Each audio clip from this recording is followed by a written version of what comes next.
Good morning. Shabbat Shalom from St. Francisville.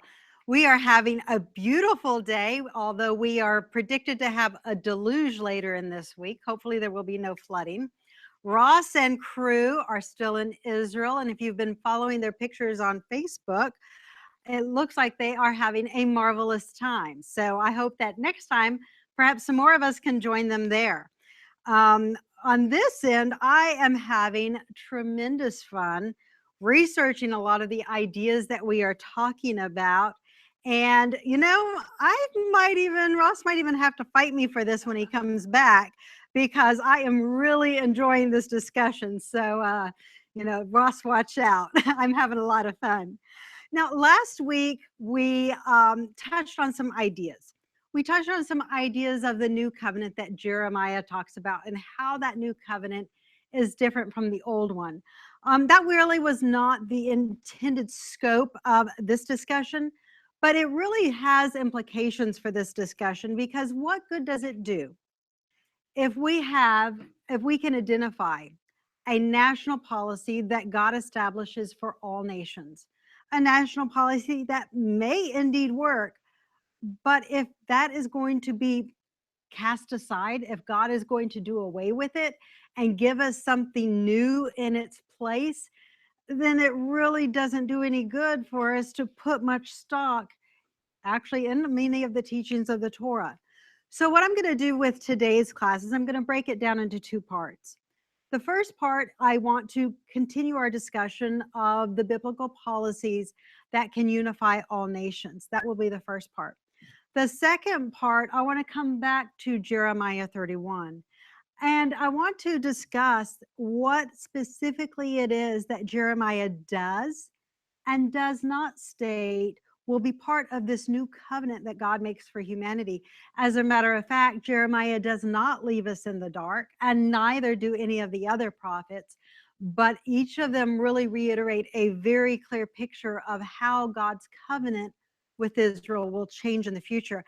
And that change of the covenant for Israel in the future actually has implications for all the nations of the earth. So that's what we're going to look at today. Now, before we can talk about whether the Torah is eternal, it's a good idea to get an idea of the policies that it embraces. You can't really accept or reject something until you understand the benefits or the deficiencies of what it is God gave to Israel. So last week, I'm just going to recap here briefly, catch us up to speed so that when we discuss these ideas, we can all be on the same page. And in the discussion session today, I do hope that you guys will provide feedback. I enjoy your questions. I enjoy the interaction. And that's really the way that we all learn is by discussing these ideas. So last week, I posed the question, is the Torah only for Israel, specifically the ancient nation of Israel, or is Torah for all the nations of the earth? We looked at the prophecies in Micah 4:3 and Isaiah 2:2 that the nations would beat their swords into plowshares and that they will not desire to make war anymore. So my question that I posed last week is how do we get to the state that we are today, where nations do war against nations, where we invest in armaments, we sell armaments? How do we get from today's policies to this philosophical idea where not just Israel dwells in their land safely, but the nations of the earth no longer desire to make war against each other?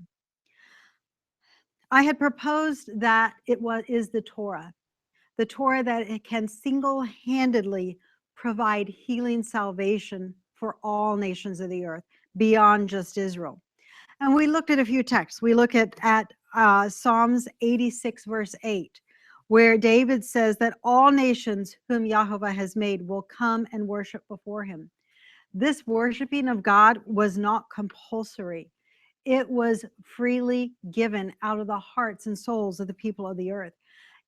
Other nations are capable of discerning wisdom and righteousness. It's not just in the land of Israel that you're able to comprehend these ideas. So when people will see the wisdom in the way of Yahovah, and they will desire to come and worship Israel's God. But we also see that David also reiterates this idea of the nations worshiping Yahovah in Psalms 67, verse 2. In fact, David states that the way of Yahovah, the direct of Yahovah, will be known on the earth, and it will be salvation among all nations.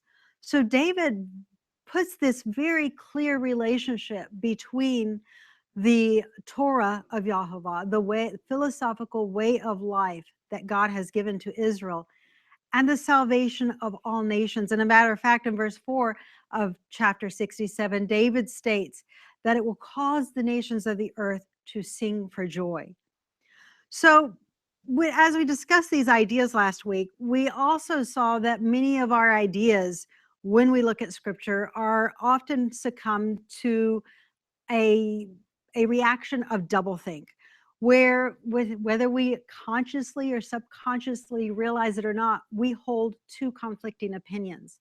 And often the way that this manifests itself, especially among those that have a love for the Bible or are attracted to it in any way, we find that people, often religious people, end up developing one worldview for Israel and a separate worldview for all the other nations of the earth.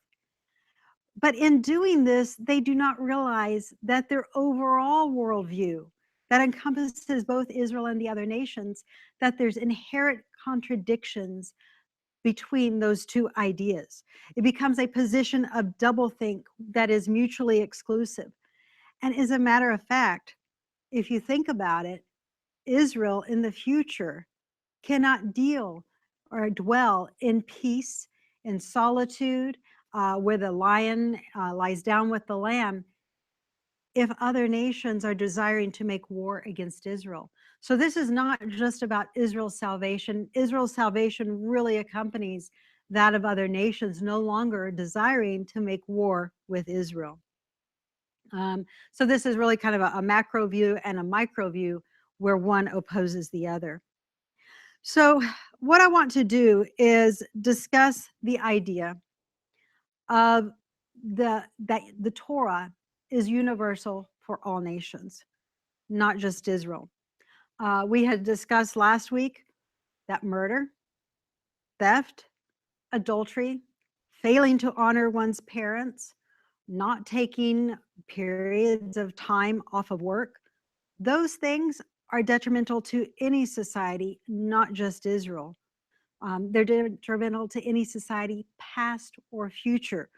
Oppression, the violation of human rights, that is something that affects every society, every individual across the face of the earth, no matter whether you live in Iran, Russia, Europe, or the United States.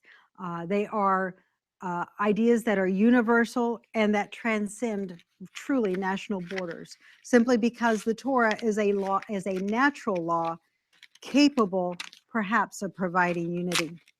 So we saw that this tendency to believe modernly that the law of Moses is passé. It's good for ancient Israel, but it's not really good for humanity today. And it very likely may not be good for humanity in the future. So the questions that we must seek to answer are these. Is the Torah important? Does it define morality, righteousness, and justice? Is it a way of life where we can find common values that will unite our societies so that there is no longer strife and division among us? Can understanding the harmony in Torah heal every nation's doublethink so that they can enjoy peace with other nations, no longer desiring to make war?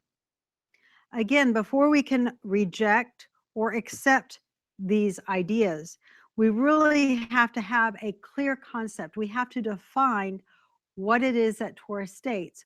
what the policies are that it embraces before we can be educated enough to accept or reject them. We looked last week in Deuteronomy 4, verses 5 through 8, the fact that it is the statutes and the judgments, what in the Hebrew is termed the hok and the mishpat, that Moses taught the children of Israel. And it were these mishpat and the hok that would give Israel wisdom and an understanding in the sight of all nations.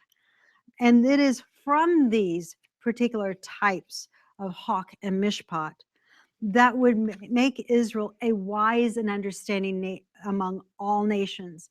It would cause Jehovah to draw near to the ancient of Israel and to be very close to them. Now, remember, every single instance where the word hok is used in the Torah always has to do with coming before the face of Jehovah. They are more regulations, would be the type of law that they are. They are regulations governing how Israel approached her God. So this was always locus oriented, meaning you physically came before the face of God, which meant either the tabernacle or the temple. So the hawk made Israel close to God, and the nations would realize that Israel had this very close relationship. Social justice, the mishpat, are also part of the overall Torah that God gave both to Abraham and later to the nation of Israel. This ensured social justice in the land so that one person, member of society, was not oppressing another member within the same society. We also investigated last week what constituted good national policy. One of the first ideas that we examined was that of a homeland. God goes through incredible detail to delineate national borders. So your national borders need to be clearly defined. That is really the first step of statehood for any nation. And remember, we're looking at these values and these policies within Torah as being applicable not just for the nation of Israel, but can the way of life, the philosophical precepts that God gave to ancient Israel, can those be beneficial not just for Israel, but can they be beneficial for all nations of the earth, whether it be nations in Africa, nations in the Mideast, nations in North or South America? Are these universal ideas of good governance and national policy that can heal all nations and provide unity? So the other idea that we looked at last week was this idea of conquest. The idea that when you have a specific territory of land with clearly defined borders, that you are to conquer your own homeland and inhabit it. You are to colonize it. Each nation has the right to secure their own homeland and to colonize it. Scripture, and let me clarify this, Scripture does not support Israel or any other nation dominating and subjugating peoples outside their homeland territory. So there is no concept anywhere in Torah that Israel will one day conquer Egypt, or that Israel will one day conquer Assyria or Babylon or Turkey or any of those other nations. Rather, only from the river Euphrates in the north to the Peleustic branch of the Nile in the south. That is the specific territory that God assigns to Israel. And only within that territory is Israel allowed and actually even commanded to conquer that territory. We saw also that Isaiah tells us that this idea of conquest is not just part of Israel's past, where in Numbers 33, verses 50 through 54, God tells Israel to conquer the land, to destroy the images, and to drive out the native inhabitants. But Isaiah also tells us that that idea of conquest, because Israel has not done it in the past and has not fulfilled that command, it therefore will be part of Israel's future with the latter-day restoration and the ingathering of all the nations of the earth.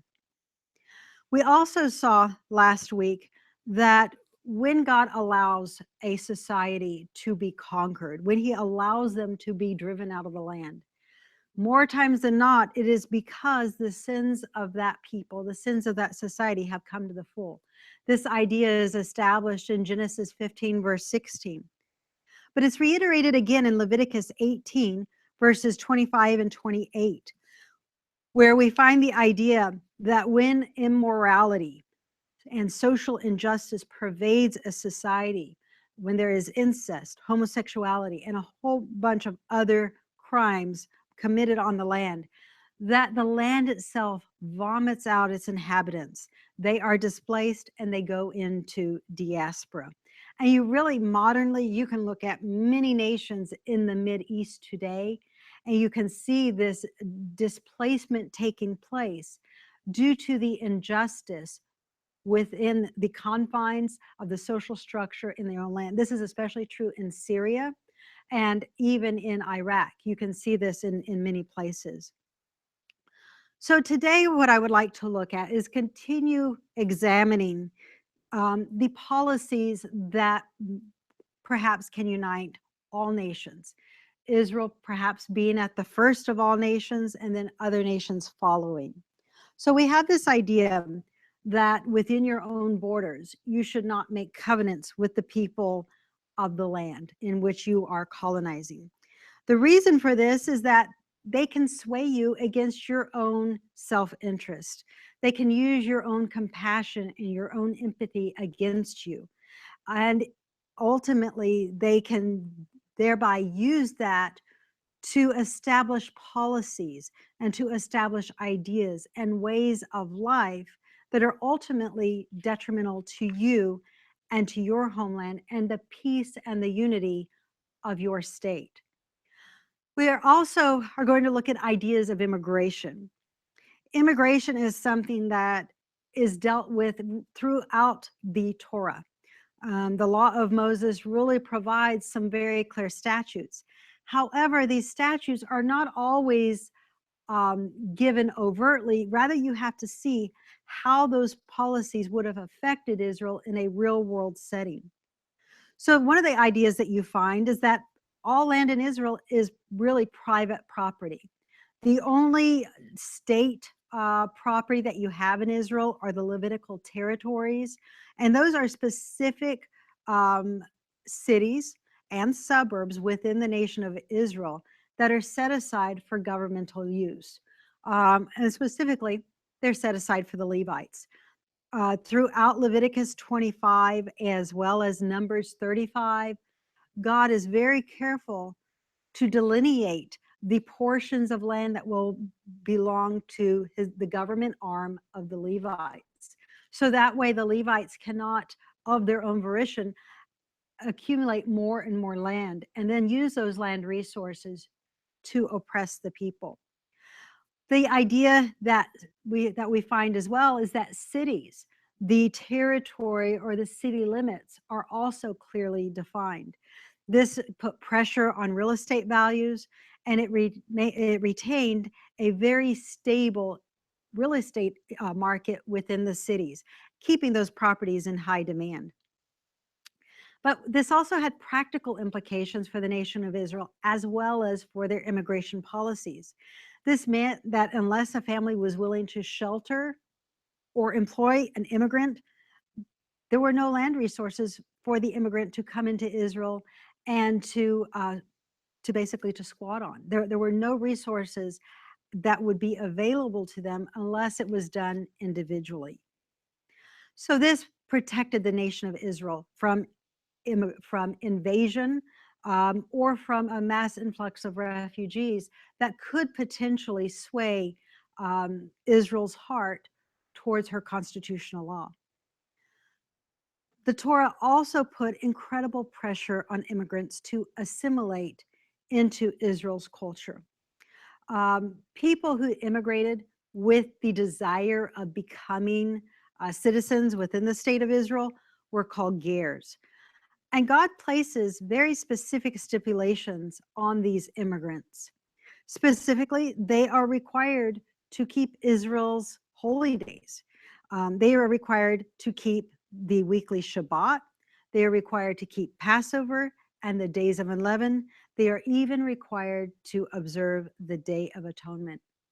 Likewise, they are forbidden to eat flesh with the blood in Leviticus 17:18. And they are required to observe the morality code established in Leviticus 18. And specifically, that's Leviticus 18:26. God makes it very clear, and he reiterates this point over and over again, the fact that there is only one law of the land. This law was universally applicable for those that are homeborn citizens, for Eretz Israel, as well as for any who would immigrate or live temporarily in Israel's land. One law, one nation, and even one God. But is it these ideas within Torah that can establish righteousness and justice for all nations? Could these common values help heal the nations and establish unity? Can understanding the harmony in Torah heal every nation's doublethink so that they can enjoy peace with other nations and peace within their own borders, no longer desiring to make war against their fellow man? What we see with the ideas of immigration is that it provided a very stable society within one's national borders. But God really goes above and beyond this. He protects the homeborn citizen. And he does this by putting more pressure on immigrants to assimilate, as well as protecting the values through who is allowed to vote on the land. The idea of voting and self-representation is an idea that you find throughout the Torah. And it's usually expressed within the idea of the congregation of Yahweh. And in Hebrew, this is called the Adah. And the Adah represented the people. You find that the Adah, they voted on matters where a criminal case occurred and somebody was brought up on charges of murder. You find that the congregation also consulted and they voted on matters as to who they should make peace treaties with. Joshua consulted with them when the Gibeonites came to Israel wanting to have a peace treaty. You also find that it is the Adah that often withstand overreaches of power throughout Judah's history. It is the Adah that revolt against Athaliah and establish Joash as king. It is the Adah that work to ensure that the branches of government do not overstep their bounds.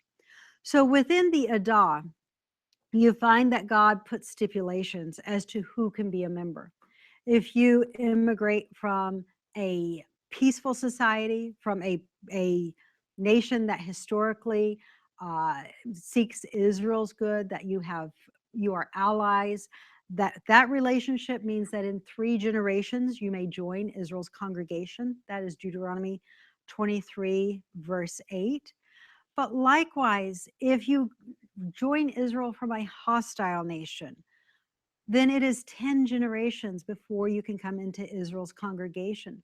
This once again protected Israel's national values, and it protected Israel's own self-interest, so they could not be diverted and subverted for the interest of other nations. And we see that the importance of this during the time of Nehemiah and Ezra during the Second Temple period, when the priesthood and the policies of Israel were subverted for Sanballat, and where they no longer, the leaders of the nation no longer sought the good of the people, but rather they began to seek the good of Israel's enemies. So these policies are very important with the ability to keep the nation independent, financially secure, as well as having a social unity throughout society that brings the nation together so that outside interests cannot divide them. But the question remains, is this Torah a policy that can heal any society? Isaiah 61 verse 5, we find that Isaiah in this text endorses the idea that immigrants are often very useful for unskilled labor. He specifically states that strangers will stand and feed your flocks and your herds. The alien shall be your plowmen and your vine dressers. So you have this idea, very prosperous society where the people of the land do not want to do those menial tasks. Hiring unskilled labor is one of the benefits. And this is not just for Israel again. Remember, other nations can do this. Oftentimes, when a person has a hard time um, making it economically in their own homeland, they can very often immigrate to another homeland and do very well there. And they can rise above in another society. So, Torah very much allows this freedom of immigration and assimilation into another nation.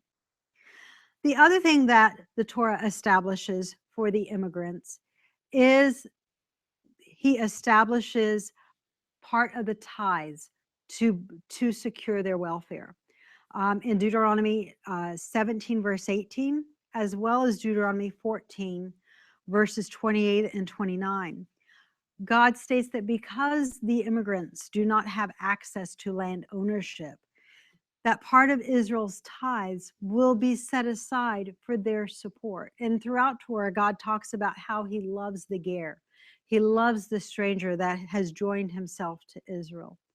So these are ideas that we have with immigration, with assimilation, that are good not just for Israel, but for any society, and will protect the integrity and the fabric and the values of a nation. Now, the next policy we're going to look at is the idea of taxation. Within the Torah, taxation is constitutionally defined. As a matter of fact, taxation is constitutionally defined as a 10% flat tax based on net income. There are no property taxes, there is only an income tax. Now, there are other constitutional taxes. There are value added taxes, VAT taxes, such as value added from childbirth. But even this is still constitutionally defined. What this means is that the Torah really establishes this idea that the nation of Israel, or any successful society, should be a nation of laws and not a nation of men. This establishes enormous accountability within government social structures for each branch of the government to hold the other accountable. Now, there is some indication in 1 Samuel 8 that under a monarchy, Israel's tax liability may have increased 5 to 10% more. This was done in order to A, support a military, a standing army, as well as B, to support the lavish lifestyle of the monarchs and the administration of the districts. So at the restoration, if this remains valid at the restoration, this may initially mean that we indeed do see a 15 to 20% tax liability. But in the day that the nations no longer make war against nations and there's no need for a standing army, we can likewise expect for this tax liability to decrease theoretically back to a 10% flat tax. The other thing that a constitutionally defined taxation, the other thing that it did is it put enormous pressure on government to live within its budget, to not assume liabilities and responsibilities that, while it may sound good and be a good endeavor, would require the nation to live beyond its means. Rather, those endeavors could be publicly funded by the local tribes, which are somewhat similar to a state, and they could be affected through local policy. The next area that we're going to look at this afternoon is the idea of justice and penalties for crime. Within the Torah, we find that crimes are often graduated, so that if you committed a crime, the poorer people paid less than the wealthier people who paid more. Now, this is different from the national income tax. The national income tax was a flat income tax assessed on not gross income, but net income. But the penalties, which often affect the indigent in society, were graduated so that this did not put undue pressure and stress on the indigent person who committed a crime. You also find ideas that where God is always protecting human life. If a crime is committed, such as theft or murder against another person, and it is not done with malice, it is done either by accident or involuntary manslaughter, there is simply the instruction to restore or to flee to a refuge city. But you find that it's very lenient in these terms. There is no penalty that is assessed if you by accident damage another person's property. Now, this changes once we get to the point of criminal intent, where if you intentionally rob someone, if you intentionally use deception or say Ponzi schemes, or you intentionally harm other people, then restitution is made at either 3 or 4 times the amount. This is not oppressive, but rather it is a consequence that really holds people accountable to observe the laws of the land. Now, in the regard of criminal intent of murder, where it is premeditated murder, we find that God places the ultimate value on human life, where if somebody takes a human life, then it is life for life. This ideology makes human life the most regarded asset in the entire land.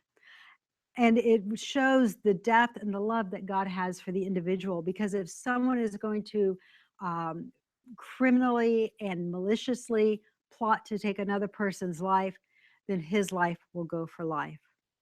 So we find that these ideas were not oppressive, but they established liberty where people could interact in business, they could interact socially, they could interact religiously without the threat of lawless people infringing on their rights. You also find the idea that within the Torah, that there is of a tribal republic. Now, a republic, again, is a nation of laws, not of men. It is a representative government. And the ingeniousness of Yahovah in the type of government that he establishes is that he establishes the Adah, a congregation who represented the people. Again, they voted on policies where criminal cases where murder was concerned. They also would stand up to the leaders when they usurped their authority. If the nation went in a bent direction, they stood there, as with the altar of Ed, to stand behind their leaders and to ensure that justice prevailed on the land. You also find that God established the priesthood, which in many ways the high priest was very similar to a Supreme Court, a one-man Supreme Court, where he could come before the tabernacle, the holies of holies, and when there was a matter of judgment in regard to either criminal or civil case that lower courts could not decide, he brought it before God, and seeking the authority of the Constitution, he sought to make a verdict on those particular cases. You find that within the Torah, you have the establishment of lower and federal courts, so that the courts within the nation of Israel, people did not just take the law into their own hands. As a matter of fact, Moses instructs Israel specifically, do not take the law into your own hands. Do not seek to avenge blood by yourself, but rather bring it to the judges of the land, and they will decide. And Moses says, whatever they decide, that must you do, and that must you follow. By establishing a third party who could objectively weigh the evidence, this kept incredible peace and harmony within Israel's society. One of the things that when you look at ancient Near Eastern history and even Middle Eastern history for the past 1,200 years, one of the things that you find prevails in these societies that have had civil war for 1,200 years is the act of one tribe or one clan continually seeking retribution against another tribe, family, or clan. And this continues to go back and forth, these wars, century after century, with no reconciliation. And the reason they do this is because there is not an impartial third entity that is honored and regarded within the land that seeks justice and judgment. Unfortunately, all too often, what pervades is the idea that you are allowed to buy the judge, or you are allowed to buy justice in the land. So by default, one party will feel slighted, one party knows. Again, the nations of the earth are not ignorant to what constitutes wisdom, justice, and liberty. They actually have a pretty good idea because it's natural law. So when they look at these arbitrary judgments, they feel hatred, they feel that they have been slighted. So what happens? They go to war, or they seek some sort of retribution, assassination within another clan. But this is why the Torah is important. Torah is important because it defines morality, righteousness, and justice, providing common values that can unify all nations. Now, the Torah did allow for a monarchy. Now, I realize that there are various ideas. Was the allowance for a monarchy something that was added by editors later on in Israel's history? Or was it something that God actually told Moses at Sinai, or rather in the plains of Moab shortly before they entered the promised land? My personal opinion is that the allowance for a monarchy was that God was able to see into the future. God allowed contingencies. The type of government that God established was a self-representative government that was represented within the confines of Israel's constitutional Torah. So if a nation wanted a monarch, God indeed did make that allowance. Not that it was the best scenario, but he did allow for it if the nation wanted it. But it is understanding harmony and understanding the Torah that can heal every nation's doublethink so that they can enjoy peace with other nations and no longer desire to make war. So we find this in the ideas of the structure of government, and even within the idea of monarchy. The type of monarchy that God established was that of a constitutional monarchy, one where even the king himself was bound to certain ideals. He had to write a copy of the law for himself so that he knew the laws of the land. We find Israel's monarchs leading in battle against their enemies, negotiation with foreign nations, and even ensuring that Israel walked in the Torah. Hezekiah is a prime example of this. We find that Hezekiah went throughout the land of Israel, tearing down the high places and making sure Israel's allegiance stood firm to Yahweh and Yahweh alone. Recent archaeological excavations have even demonstrated that in Hezekiah's effort to desecrate these places of pagan worship, he even took some of the high places and he threw toilet seats in them. So this was something that Hezekiah, in this case, took very seriously. So this was part of the king's job in ensuring that Israel walked in the way of Yahweh. The Adah, again, they formed sort of a House of Lords. Every land-owning citizen could be members of this voting congregation. And again, they voted on matters of policy. They voted on matters of criminal courts, as well as they worked with both the king and the priesthood to govern the land. So again, this provided incredible accountability across the sectors of government. So does this constitute a righteous moral society that can unify the nations? Let's look at yet another area, and we are getting here. We have about 3 areas to look before we switch to the new covenant. We're going to look at the economics and jubilees. You know, you can have righteousness and justice within the framework of your government and within your systems of law.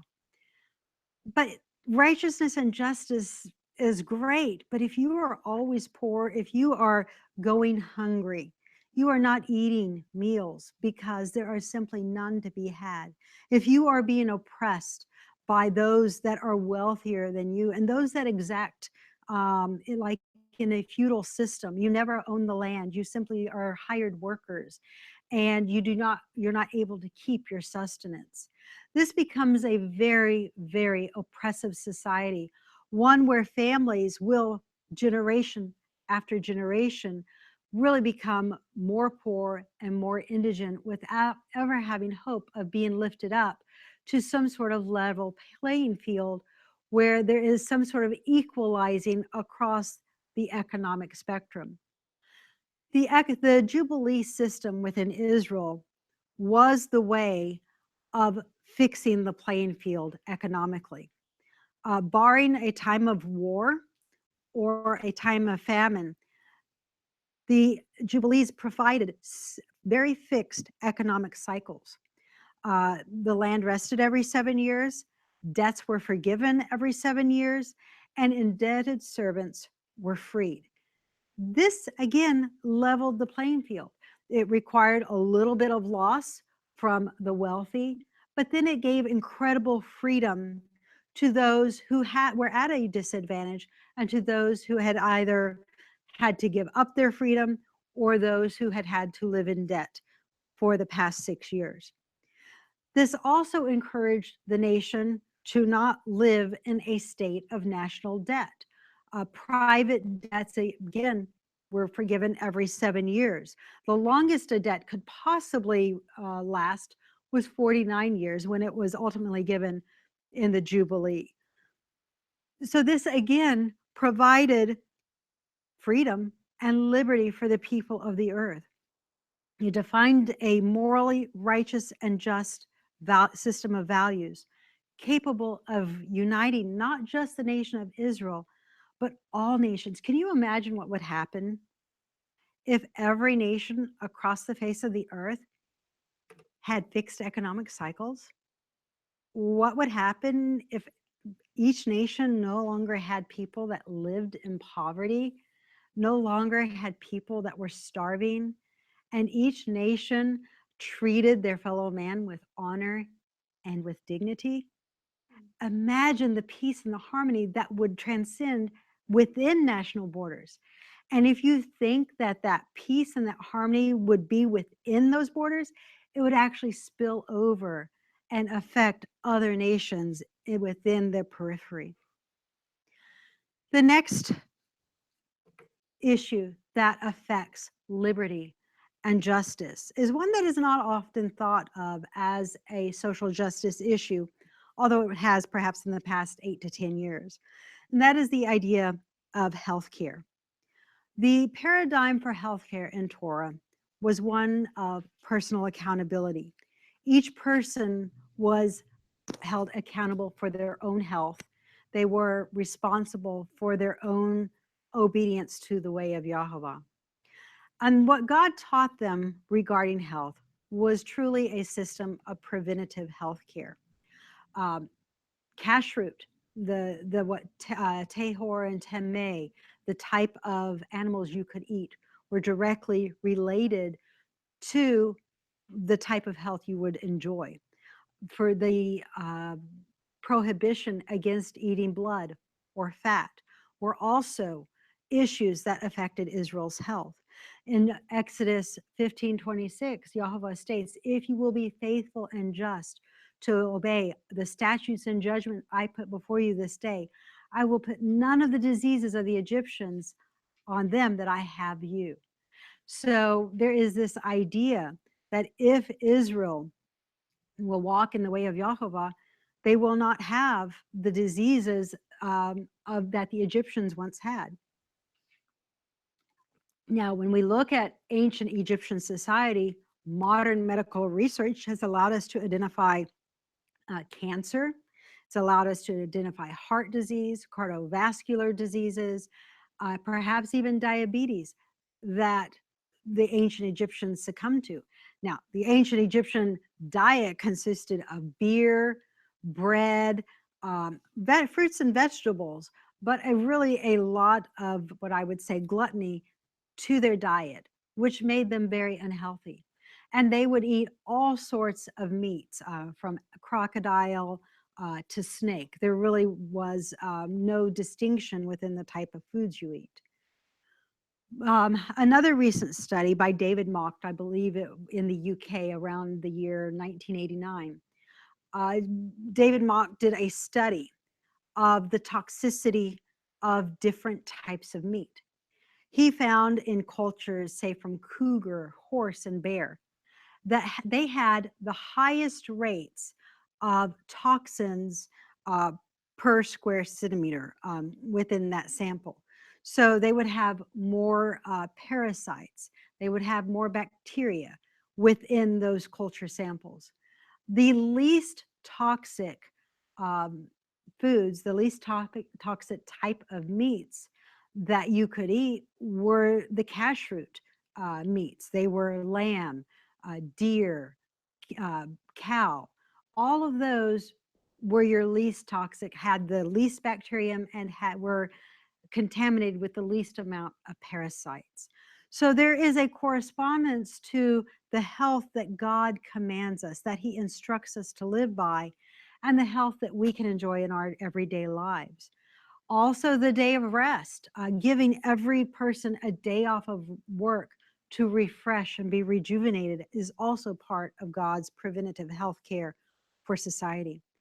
You also find that there is what is called a Torah of leprosy, to teach when a skin issue or even a house is clean and when it's unclean, when it's healthy or when it's unhealthy.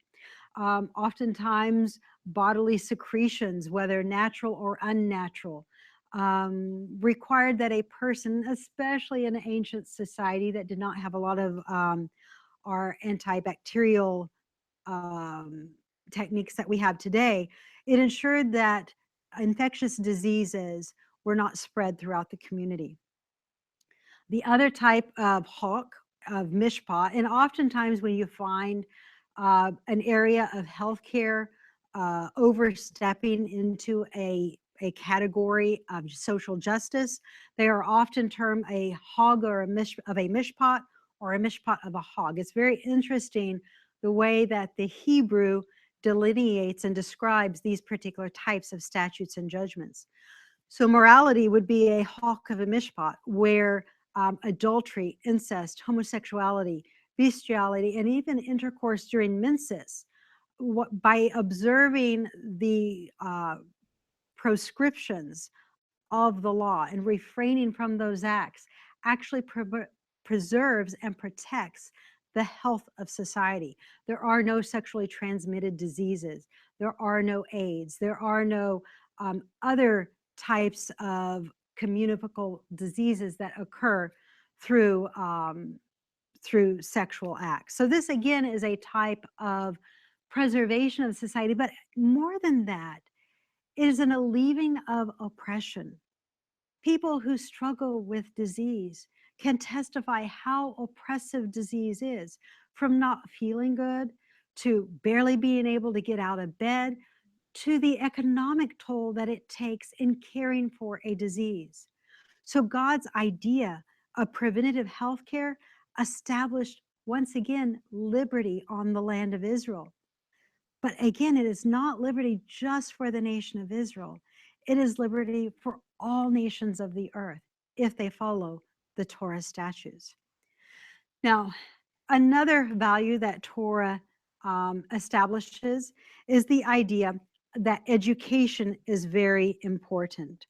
As a matter of fact, God tells us that He would teach Moses what he would say before Pharaoh. And you find that throughout the Torah, there is this idea that teaching the Torah, teaching the hawk, the mishpat, the mitzvot, are very, very important to the entire fabric of Israel's society.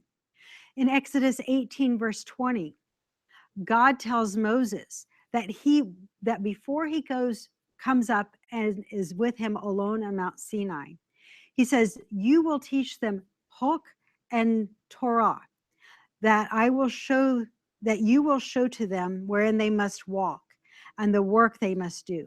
So he tells them, you will teach them the Hok and the Mishpah and the Torah. So again, there's this idea of instructing, something that is much more beyond just a rote application.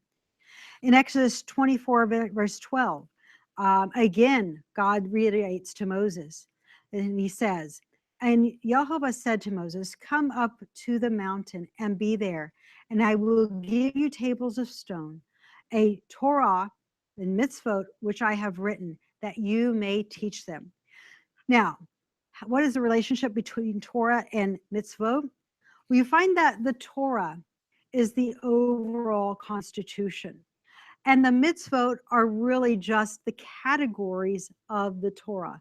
I would say that they are like the articles of the Constitution. They are subdivided within the rules and within the regulations, and the judgments of the law further delineate them. Again, in Deuteronomy 4, verse 1, God reiterates again this idea of teaching Israel a way of life whereby they may live. In Deuteronomy 4, verse 1, Moses extols Israel. He says, now therefore, listen, O Israel, to the hulk and the mishpat, which I teach you, for to do them, that you may live and go in and possess the land which Yahweh, the God of your fathers, gives you. And again, what we looked at earlier today in Deuteronomy 4, verses 8 through 10, the idea that it is the hulk and the mishpat, which are righteous, that God has set before Israel, that Israel should take heed to herself, should seek her soul diligently to remember the law and to do it. And in verse 9, God commands Israel, teach them to your sons and your daughters. And in verse 10, he says, teach them that they may learn to fear me. So you find this correlation. And I invite all of you guys, after class closes, go back and look at Deuteronomy 4, verses 8 through 10.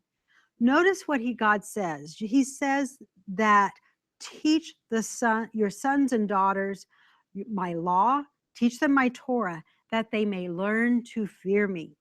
So you find that learning about the Torah naturally enables us to have the ability to fear Jehovah, and that our days may be long upon the land.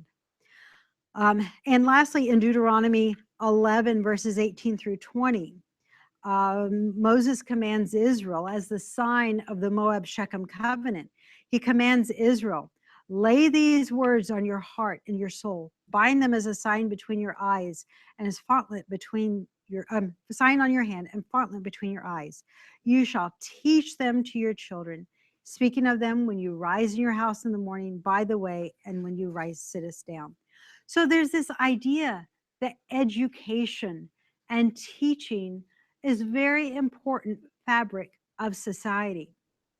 And I would submit that this is why Torah is important. It defines morality and righteousness and justice, providing common values to unify all people of the land.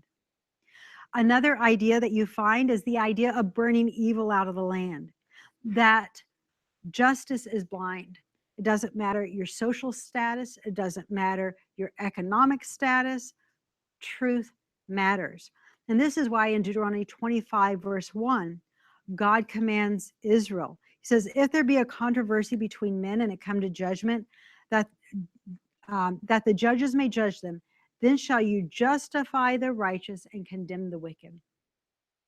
Do you know how many nations across the face of the earth this one instruction could heal? If every nation came to court, if every nation dealt with its own peoples and members of its own society with the sole intent of pursuing justice and truth and integrity, not making scapegoats, not worried about public opinion, but seeking the truth in the matter, it would heal many nations. Again, the idea of justice is found again in Deuteronomy 17, verses 6 and 7, when God reiterates that in a matter of a court, that testimony should not be established by just one witness, but there should be 2 or 3 witnesses. And then God commands something further than just establishing testimony. He says that the hands of the witness shall be the first upon him to put him to death in murder cases. It says, and afterwards the hands of the people. And this is the reason why. It says, so you shall put evil from among you. So there's this idea that you find reiterated about 10 different times in the book of Deuteronomy, this idea of burning evil out of the land. And the fact that when an injustice occurs, a blind eye and ignore it and allow it to fester and to ferment and to divide society and to fragment society, where you have splinter groups that then where one group begins to have hostility towards another group, or perhaps one tribe against another tribe. Rather, you seek justice, you seek to get to the heart of the matter so that your people can live in peace and harmony. Deuteronomy 19 verses 18 through 19 again reiterate this command for judges to make diligent inquisition. And in cases where a witness has been false, the Torah, or has perjured himself, the Torah instructs that whatever that person, how he perjured himself and what he sought to do to the defendant, that same consequence should then be applied to the person who perjured himself. And the reason that Deuteronomy once again states this is so that you can put the evil away from among you, so that you can burn it out of the land, so that Israel could truly become a habitation of justice and of righteousness, where people no longer lived in fear of the strangers that lived among them, but rather they could have one heart and one people and one love of Torah. So this is why Torah is important.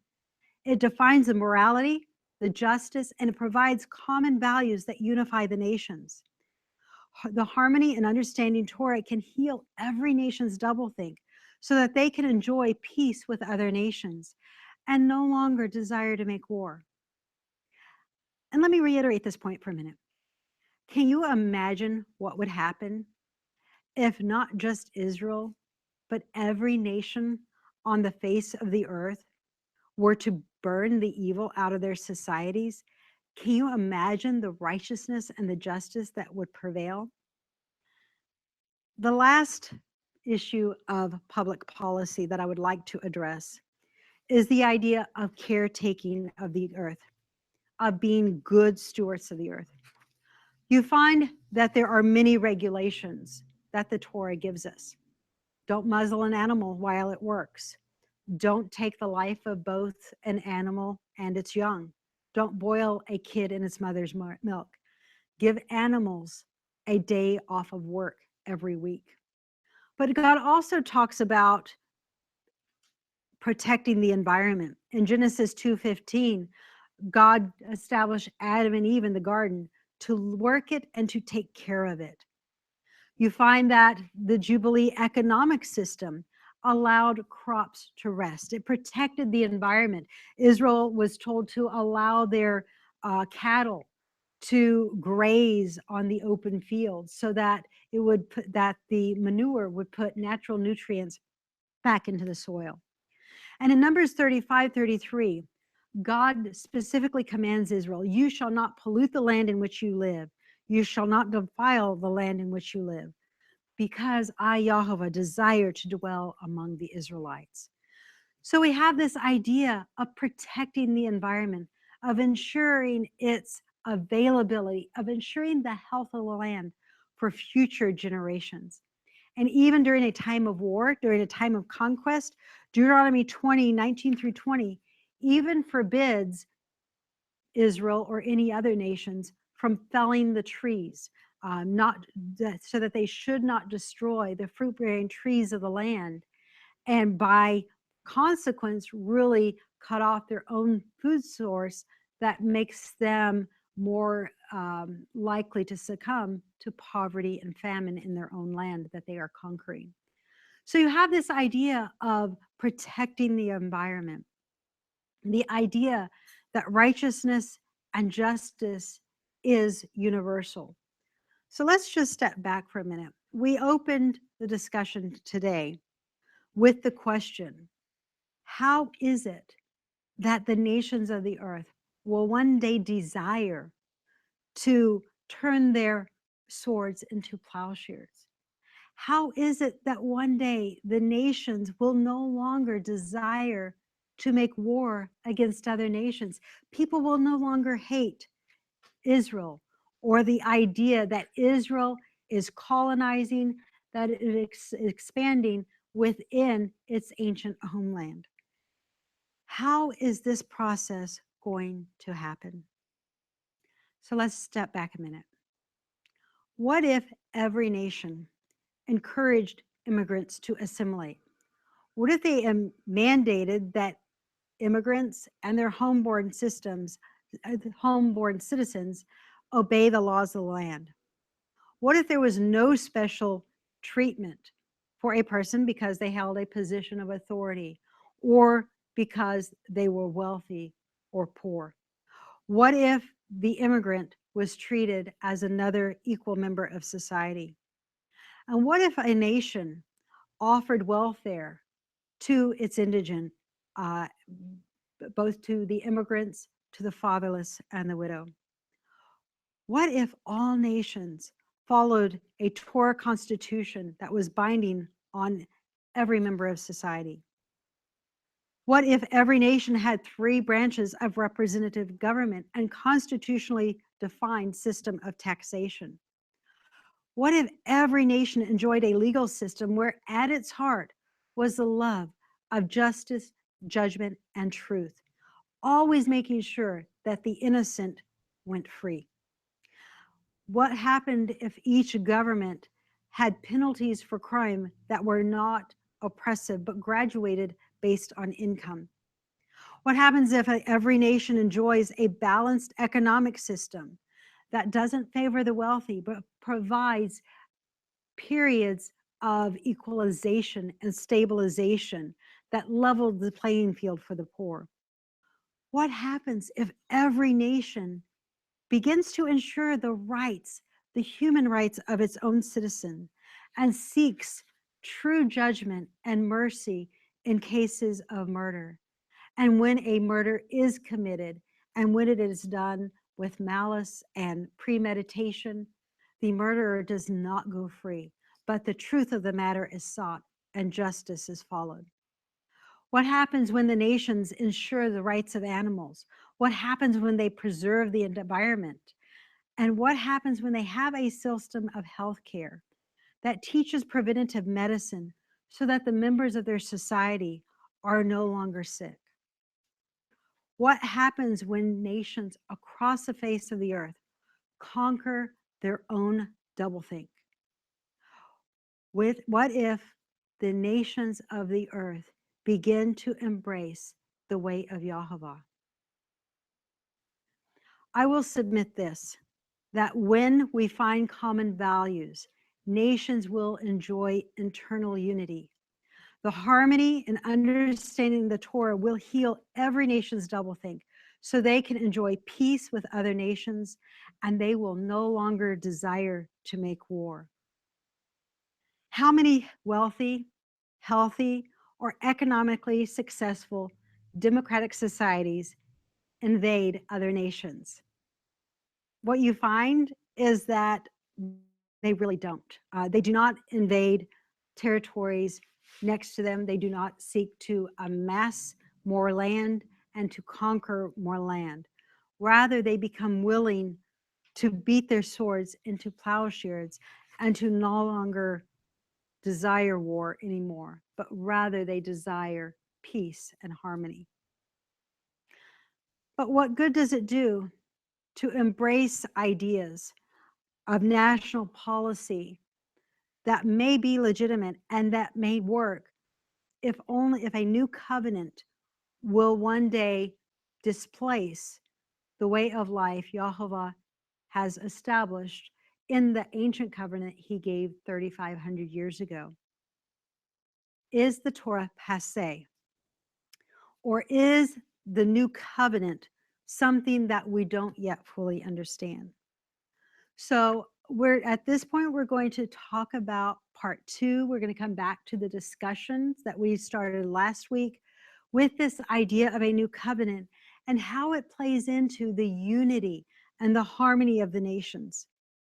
And I think the biggest question that we have in this discussion is whether or not the Torah that God gave to ancient Israel is in the past and no longer relevant to the future restoration of Israel or the restoration of the world, or if there is something that we have not yet considered.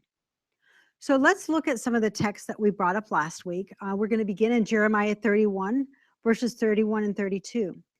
Most people, when I have found that read this text, focus so much on Jeremiah's statement that the new covenant, the new Brit, will not be anything or will not be like the old covenant. That it kind of blinds us to the rest of the conversation that wherein Jeremiah actually gives more detail and he tells us a whole lot more. So let's look at Jeremiah 31, verses 31 through 32. It says, "Behold, the days come, says Jehovah, that I will make a new covenant, a new Brit, with the house of Israel and with the house of Judah, not according to the covenant that I made with their fathers in the day that I took them by the hand to bring them up out of the land of Egypt, which covenant they broke, even though I was a husband to them." So we now skip down, if you will, to verse 33 and 34. It says, "But this shall be the covenant I will make with the house of Israel.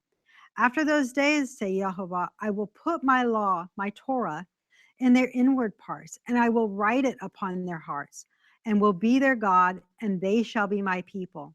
And they shall teach no man every more his neighbor, and every man his brother, saying, Know Jehovah, for they shall all know me, from the least to the greatest of them.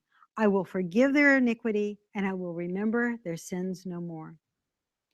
So, there are several questions that Jeremiah's statement brings up.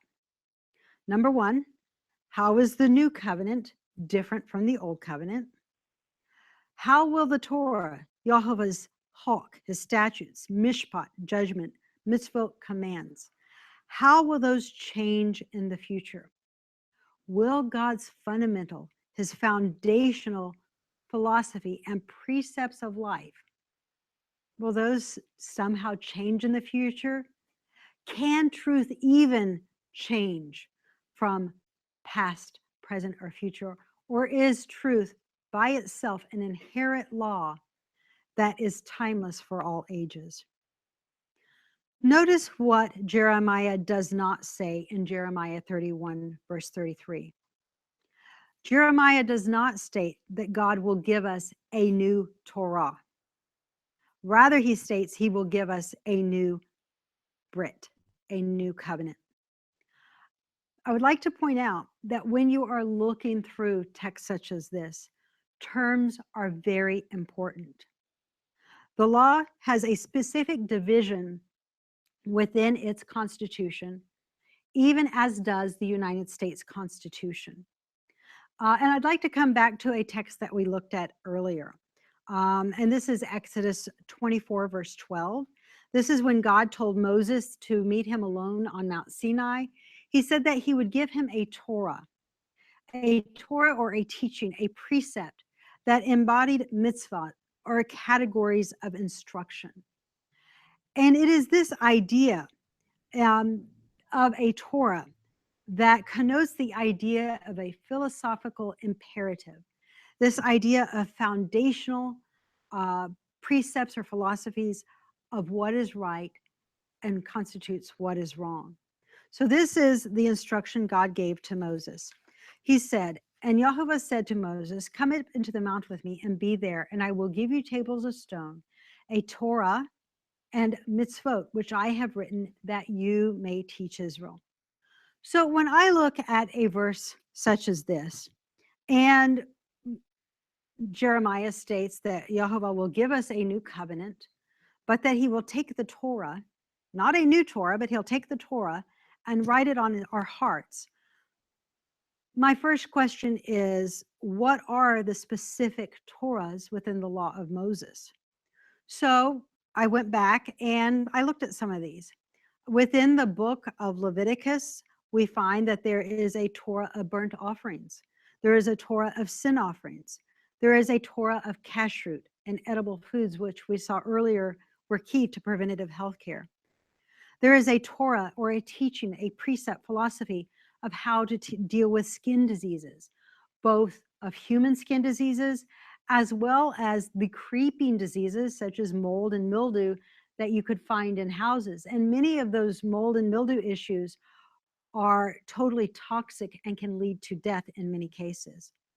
You also have the Torah of an abscess or of certain bodily issues that constitute issues where contamination can occur.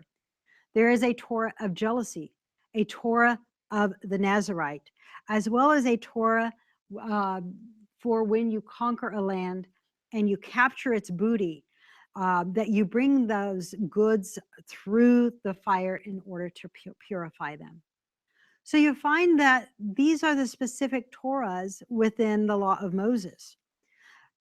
The Hok and the Mishpat, the statutes and judgments, are further divisions within the Torah. And it is again the Hok and the Mishpat that Deuteronomy 4:5-8 states are Israel's wisdom and statutes among the nations that will provide them with such a close relationship with Yahweh that other nations will be able to recognize it. So I would like to point out that in Deuteronomy 4, verses 4-8, that Moses states is the Hok and the Mishpat that specifically allows God to be close to us. Every single Hok within the Torah has to do with coming before the face of Yahweh. It always has to going to the locus, coming, whether it be to the tabernacle or to the temple. It is always describing those regulations. The Mishpat deal with social justice, such as the Sabbath day, releasing Hebrew slaves, crime, and punishment. The entire Torah, the Hok, Mishpat, Mitzvot, and Torah comprise Israel's overall constitution. And in fact, Abraham indeed had some of these same divisions of Israel's national constitution back in the time of Genesis, perhaps even when he left Mesopotamia. In Genesis 26, verse 5, we are told that Abraham obeyed Yahweh's voice. He kept his charge, his mitzvot, his hok, as well as his Torah. So Abraham knew of these even before there was a nation of Israel. And God tells us throughout Genesis that it is this philosophical way of life that comprises the way of Yahweh, the derek of Yahweh. And it is this way of life that God tells, that God states Abraham would teach his children. In Genesis 18, verse 19, God states of Abraham, he says, "For I know him, that he will command his children and his household after him, that they should keep the derek, the way of Yahweh, to do righteousness, zedek, and judgment, mishpat, that Yahweh may bring upon Abraham that what he spoke of him." So the overall philosophy is what defines the Torah constitution. It establishes ideas of right and wrong. This is why Torah is so important. It defines morality, righteousness, and justice, providing common values to unify all nations. Harmony and understanding the Torah can heal every nation's doublethink so that they can enjoy peace with other nations, no longer desiring to make war. But where does this leave Jeremiah's new covenant? You know, I really like the adage, speak where the Bible speaks and be silent where the Bible is silent. So let's notice some places where Jeremiah and scripture itself is quite silent. Notice what Jeremiah does not say. Notice what he does say. Notice Jeremiah states God will give Israel a new covenant, that is a new Brit. Notice he does not say that he will give Israel a new Torah. Again, terms are very important. Brit, translated covenant, is what God will make with Israel. And a Brit is a specific contract document. It specifies stipulations, obligations, and breach of pact. Remember, Jeremiah 31, verse 33, Jeremiah states that God will put the Torah in the hearts of the people. Now, Jeremiah comes back to this conversation of the idea of a new covenant in Jeremiah chapter 32. And he really provides some clarity to what this new covenant will be and how it is different from the old covenant that Jehovah made with Israel's forefathers. So if you'll turn with me to Jeremiah 32, verses 37 through 42. Jeremiah does not leave us in the dark as to how this new covenant will be different. And this is what Jeremiah states in Jeremiah 32, verse 37. Says, "Behold, I will gather them out of all countries where I have driven them in my anger and in my fury and in my great wrath. And I will bring them again to the place and will cause them to dwell safely. They will be my people, and I will be their God. And I will give them one heart and one way," that's one derek, "that they may fear me forever for the good of them and for their children after them. And I will make an everlasting covenant with them, that I will not turn away to do them good and to put my fear in their hearts, that they will not depart from me. Yes, I will rejoice over them to do good and will plant them in this land assuredly with my whole heart and my whole soul. For thus says Jehovah, like as I have brought all of this evil upon this people, so will I bring upon them all the good I have promised." Now, Jeremiah tells us how this new covenant will be different. In verse 40, he states that Jehovah will never again turn his face from Israel. Jehovah will never again cease to seek Israel's good. God is able to promise this because Israel will never depart from Jehovah. Now, I'd like to ask you guys to do some homework during the week. Go back, compare Jeremiah 32, verses 47 through 42, with Deuteronomy 4, verses 4 through 8. Remember in Deuteronomy 4, God tells Israel that when they teach their children, when they embrace his hok and his mishpat, that when Israel does that, they will learn to fear Yahweh and they will never depart from his way of life. Jeremiah is saying the same thing. He is conveying the same idea by saying that they will have one heart and one way and that they will fear Jehovah. But what about this idea of an everlasting covenant? What Jeremiah tells us is different from the old covenant that God made with Israel versus the new covenant that he will make will be the terms of the contract. Specifically, it is the curses of the law that will not be part of the new covenant. Remember the old covenant. Throughout the old covenant, God talks about when I become angry with you, or I will become angry, and this is what I will do. I will chastise you 7 times more for your sins, or I will do this unto you. Again, I really like the idea of speaking where the Bible speaks and being silent where the Bible is silent. Notice what Jeremiah does not say. He does not say in these verses that God will give Israel a new way or a new derek. It is solely a new Brit, a new covenant he will give to them. He does not say he will give them a new Torah, but again, a new Brit, a new covenant. So, how exactly does this old and new covenant differ? Number one, God will not turn away to do Israel's good, to do them good. No. Number two, he will no longer be angry with Israel. And number three, he will plant them in the land with his whole heart and soul. Now, I would like to share some verses that really reiterate this idea of what it means for God to do this with his whole heart and soul.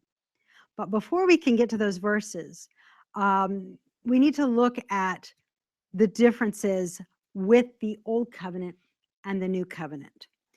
So in the old covenant, there was a song of Moses, and God gives Moses very specific instructions in Deuteronomy 31, verses 17 and 18. And God tells Israel, he says, I am going to get angry with you. This was part of the contract Israel accepted with God, was the acknowledgement that when they fell into gross depravity, God would become angry with them. And this is what God says in Deuteronomy 31, verses 17, 18. He says, then my anger will be kindled against them in that day, and it will forsake them, and I will hide my face from them, that they may be devoured, and many evils and troubles will befall them, so that in that day they will say, are not all these evils come upon us because God is not among us? And surely I will hide my face in that day for all the evils which they have wrought. So one of the consequences of Yahweh becoming angry with Israel, one of the consequences of Israel forsaking his law and God hiding his face, was of diaspora, of Israel being taken off the land, driven the land, and cast into diaspora in all nations of the earth. Leviticus, the contract, and let me reiterate a minute the testimony. The testimony that is referred to in Isaiah chapter 8, verses 16 and 20, specifically refers to the blessings and curses of the law. These are found for the Sinai covenant, they're found in Leviticus 26. For the Moab Shechem covenant, the book of Deuteronomy, they are found in Deuteronomy 28 through 30, verse right around Deuteronomy 28 through Deuteronomy 30, verse about 11. And it is the testimony portion, specifically of the covenant, that will change with this new covenant. And this is an idea that Jeremiah is not alone in expressing these ideas. As we're going to see, Isaiah, Ezekiel, many prophets in Israel reiterate these same terms for Israel's new covenant. But Deuteronomy 26, verse 17, reiterates the fact that in Israel's old covenant, God tells Israel very plainly, I will become angry with you. And when I do, there will be certain consequences for your gross rebellion. So in Leviticus 26, verse 17, God says, I will set my face against you, and you will be slain before your enemies, and they that hate you will reign over you, and you shall flee when none pursues you. Again, Leviticus 26, 25. I will bring a sword upon you, and they shall avenge the quarrel of my covenant. Again, this is the quarrel of the Brit. And when you are gathered together within your cities, I will send pestilence among you, and you shall be delivered to the hands of your enemies. Now, in Deuteronomy 28, 36 through 37, which incorporated the previous Sinai covenant, we see the exact same terms being reiterated as part of the stipulations or the consequences for breach of pact. And this is what God says in Deuteronomy 28, 36 and 37. It says, for Yahweh will bring you and your king, which you shall set over you, to a nation which neither you nor your fathers have known. And there you will serve other gods, even wood and stone. And you shall become an astonishment, a proverb, and a byword among all nations where I will leave you. So notice the pattern God establishes. Israel's iniquity would provoke Yahweh's anger. This would provoke Yahweh to hide his face from Israel, to allow evils to come upon the nation, and to allow them to be devoured, to allow Israel to be cast out of his sight, for Israel to be severed from that close relationship with God. And by being in other nations, they no longer had access to the promised land that ensured their ability to walk in the derech, to walk in the way of Yahweh in all liberty and all freedom of life. But now let me share with you the verses that I hope will change the entire way you view God's statement or Jeremiah's statement that God would plant Israel in the land with his whole heart, and demonstrating that not just Jeremiah, but all Israel's prophets understood that the covenant, the old covenant God made with Israel would change in at least two very important ways with regarding the breach of pact part of the contract. Now, when Jeremiah wrote the chapter 32, he was actually working off of the scholarship of Isaiah. And in Isaiah 54, verses 7 through 10, Isaiah deals with a very important topic. He deals with the idea of a new and everlasting covenant, a Brit, Yahweh will make with Israel. And remember, everlasting covenant, the everlasting Brit, that is the Olam Hadah, the Olam HaBrit, is the same terminology that Jeremiah had used in chapter 32. So this is what Isaiah writes. And notice how closely it parallels the exact concept and ideology that Jeremiah had written. So Isaiah says, "For a small moment I have forsaken you, but with great mercies I will gather you. In a little wrath I hid my face from you, but with everlasting kindness I will have mercy on you, says Jehovah your Redeemer. For this is as the waters of Noah to me. For I have sworn, as the waters of Noah should no more go over the earth, so I have sworn I will no longer be angry with you or rebuke you." That is key. What is the part of the covenant that will change? The whole entire old covenant was based on Yahweh rebuking Israel and being angry with Israel. The new covenant, God promises that his ability to be angry with Israel, his right to chastise them and to punish them and to rebuke them, Yahweh will no longer have access to those curses or those consequences for breach of pact. In verse 10, "For the mountains shall depart and the hills be removed, but my kindness shall not depart from you. Neither shall the covenant of peace be removed, says Jehovah, which will have mercy on you."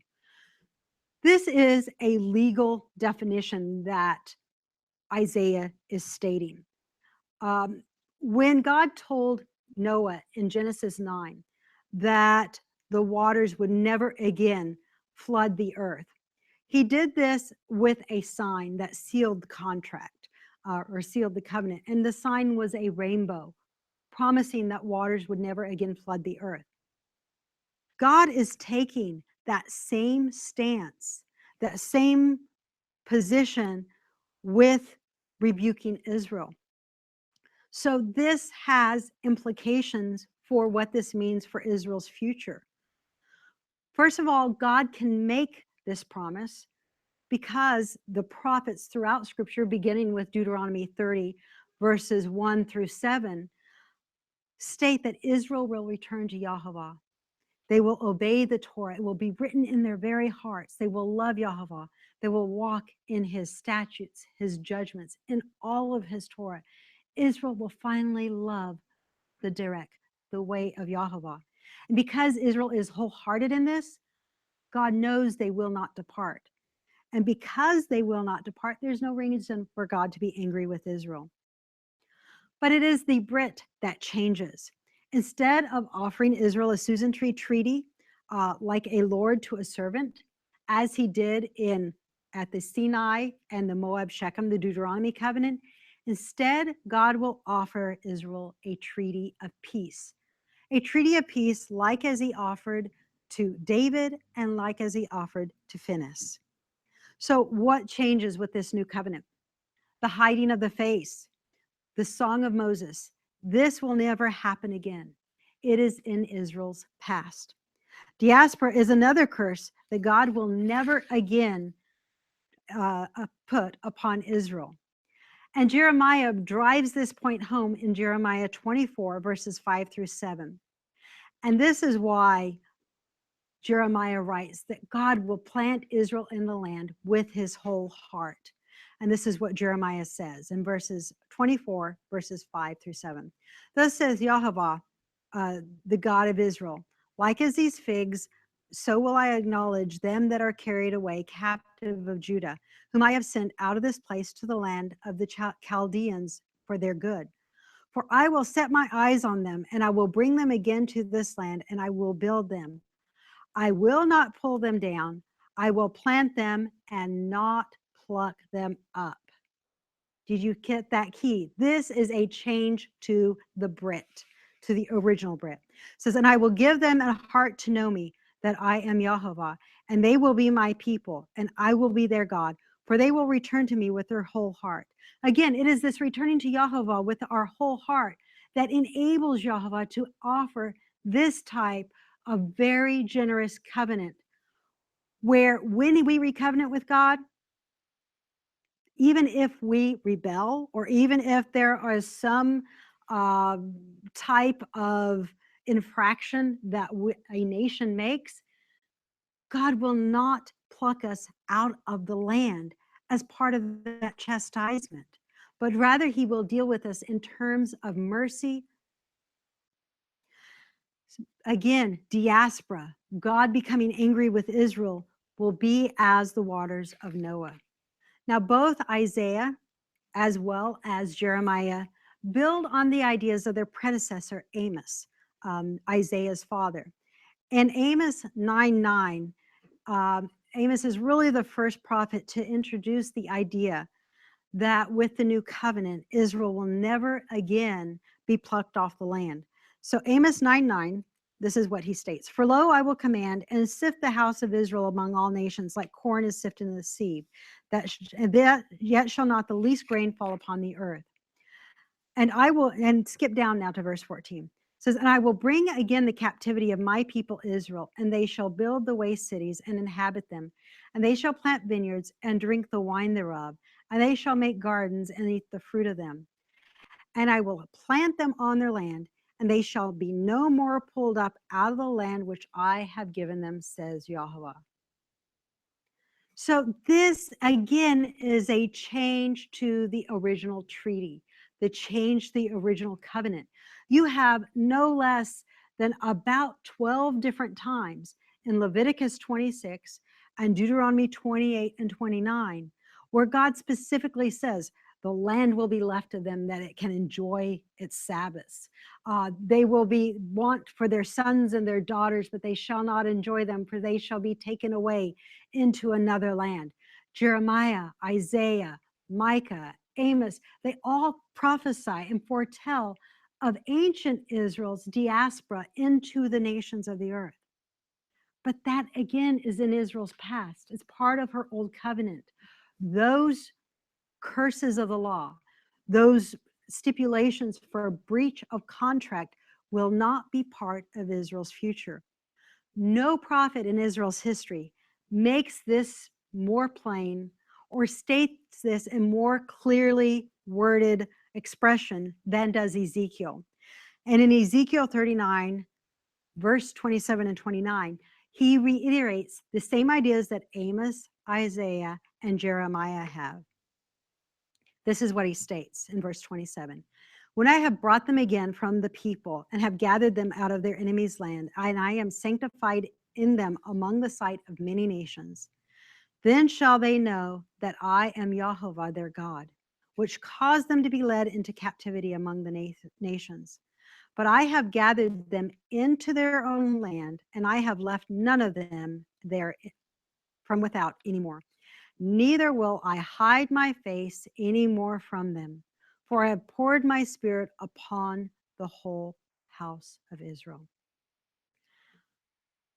The future covenant, God promises to never again hide his face from us.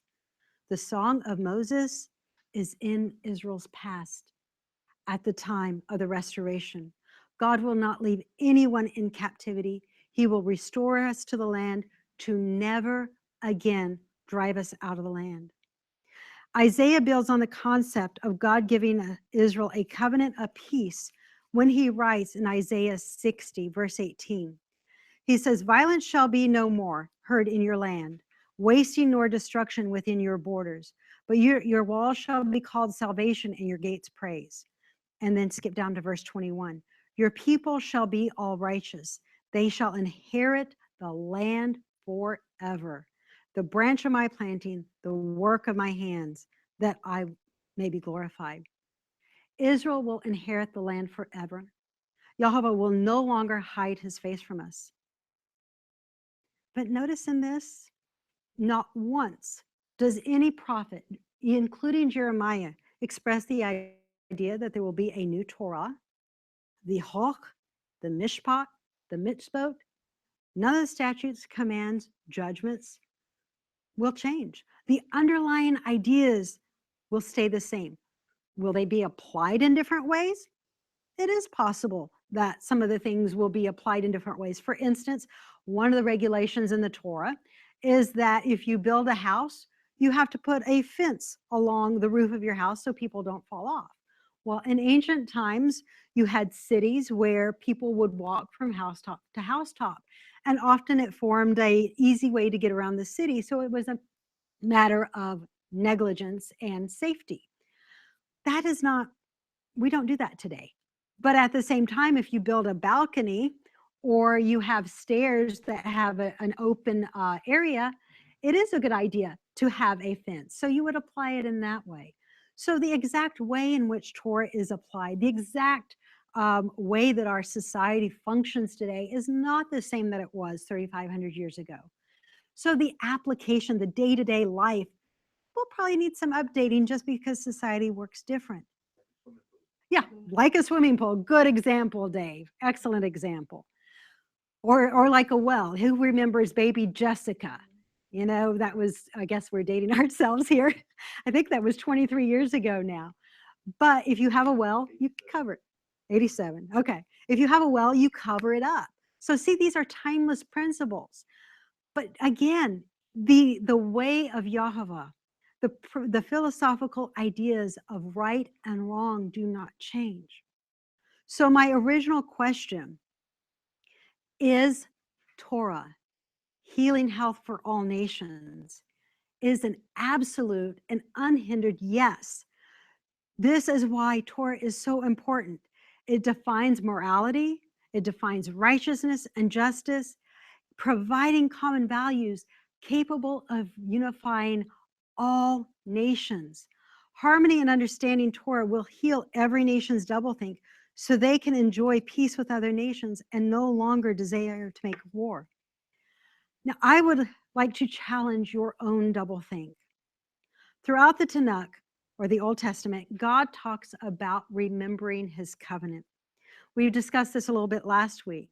God said he would remember his covenant, and when he remembers the covenant, he will remember the land and establish Israel on the land. And it talks over and over and over again the importance of remembering the way of Yahweh, remembering the way that God had instructed Israel.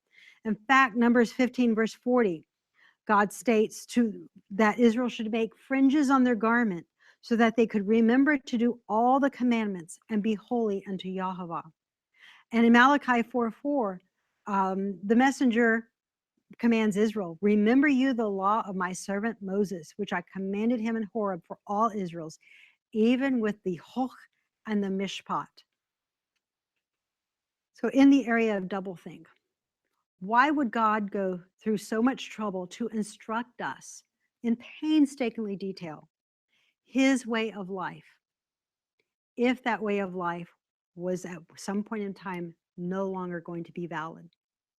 Why would he instruct us in this way of life if it were not capable of producing life and providing peace, or if he was going to do away with it later on? This would imply that God had given Israel a way of life that was substandard. And Israel's accusations throughout Scripture of the way of Yahovah being unequal would be substantiated. The idea that Torah will one day be invalid is a position of doublethink. In fact, the idea that the Torah is not applicable for all nations of the earth, that it is not a universal law, is another position of doublethink. Oppression, adultery, theft, murder are wrong not just within the borders of Israel's land, that it is wrong and it is an injustice in every nation and on every place of the planet. And Isaiah tells us that Israel, part of Israel's latter-day blessings, will be that we will be priest of Yahweh. Again, in Isaiah 61, verse 6, Isaiah says, "You will be named the priest of Yahweh. Men will call you ministers of our God. You will eat the riches of the Gentiles, and in their glory you will boast yourselves." We have to heal our own doublethink before we can be as priests to the world. We must put aside the ideology that Torah is not a way of life or that God will not renew his Torah with us in the future.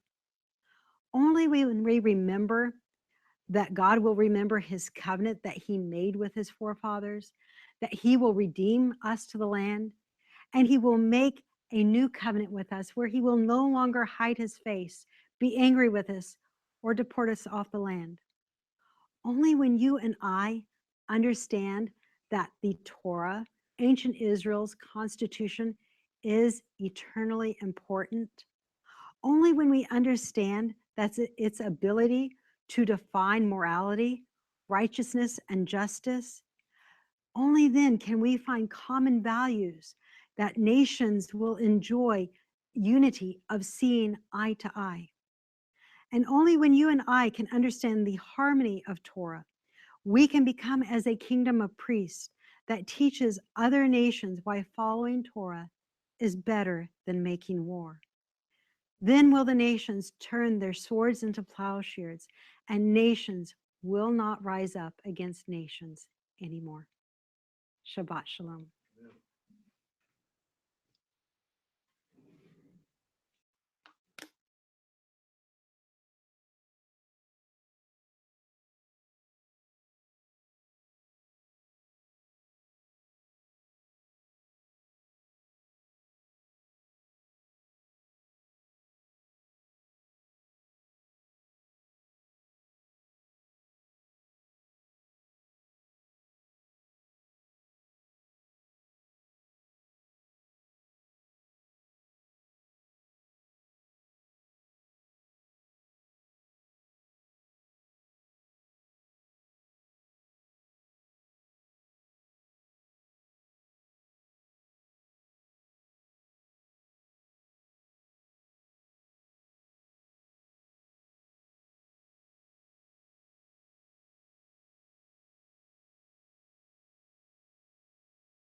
Happy to see you too, Miriam, on here.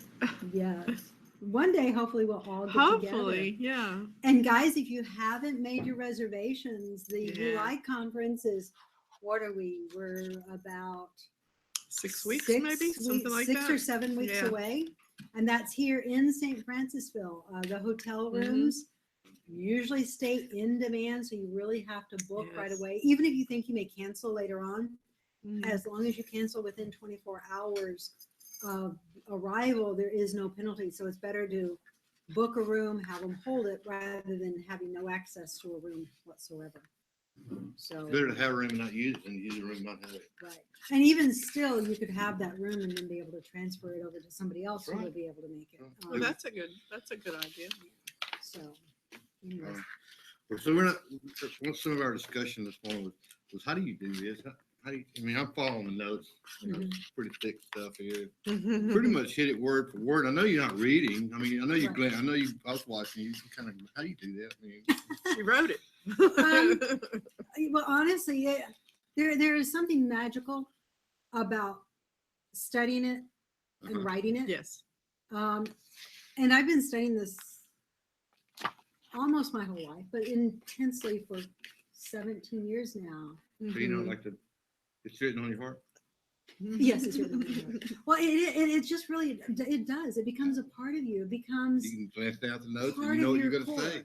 It's not like you're having to structure all this. Right. So yeah, and you obviously wrote the notes. I'm looking for a typo. I couldn't find one.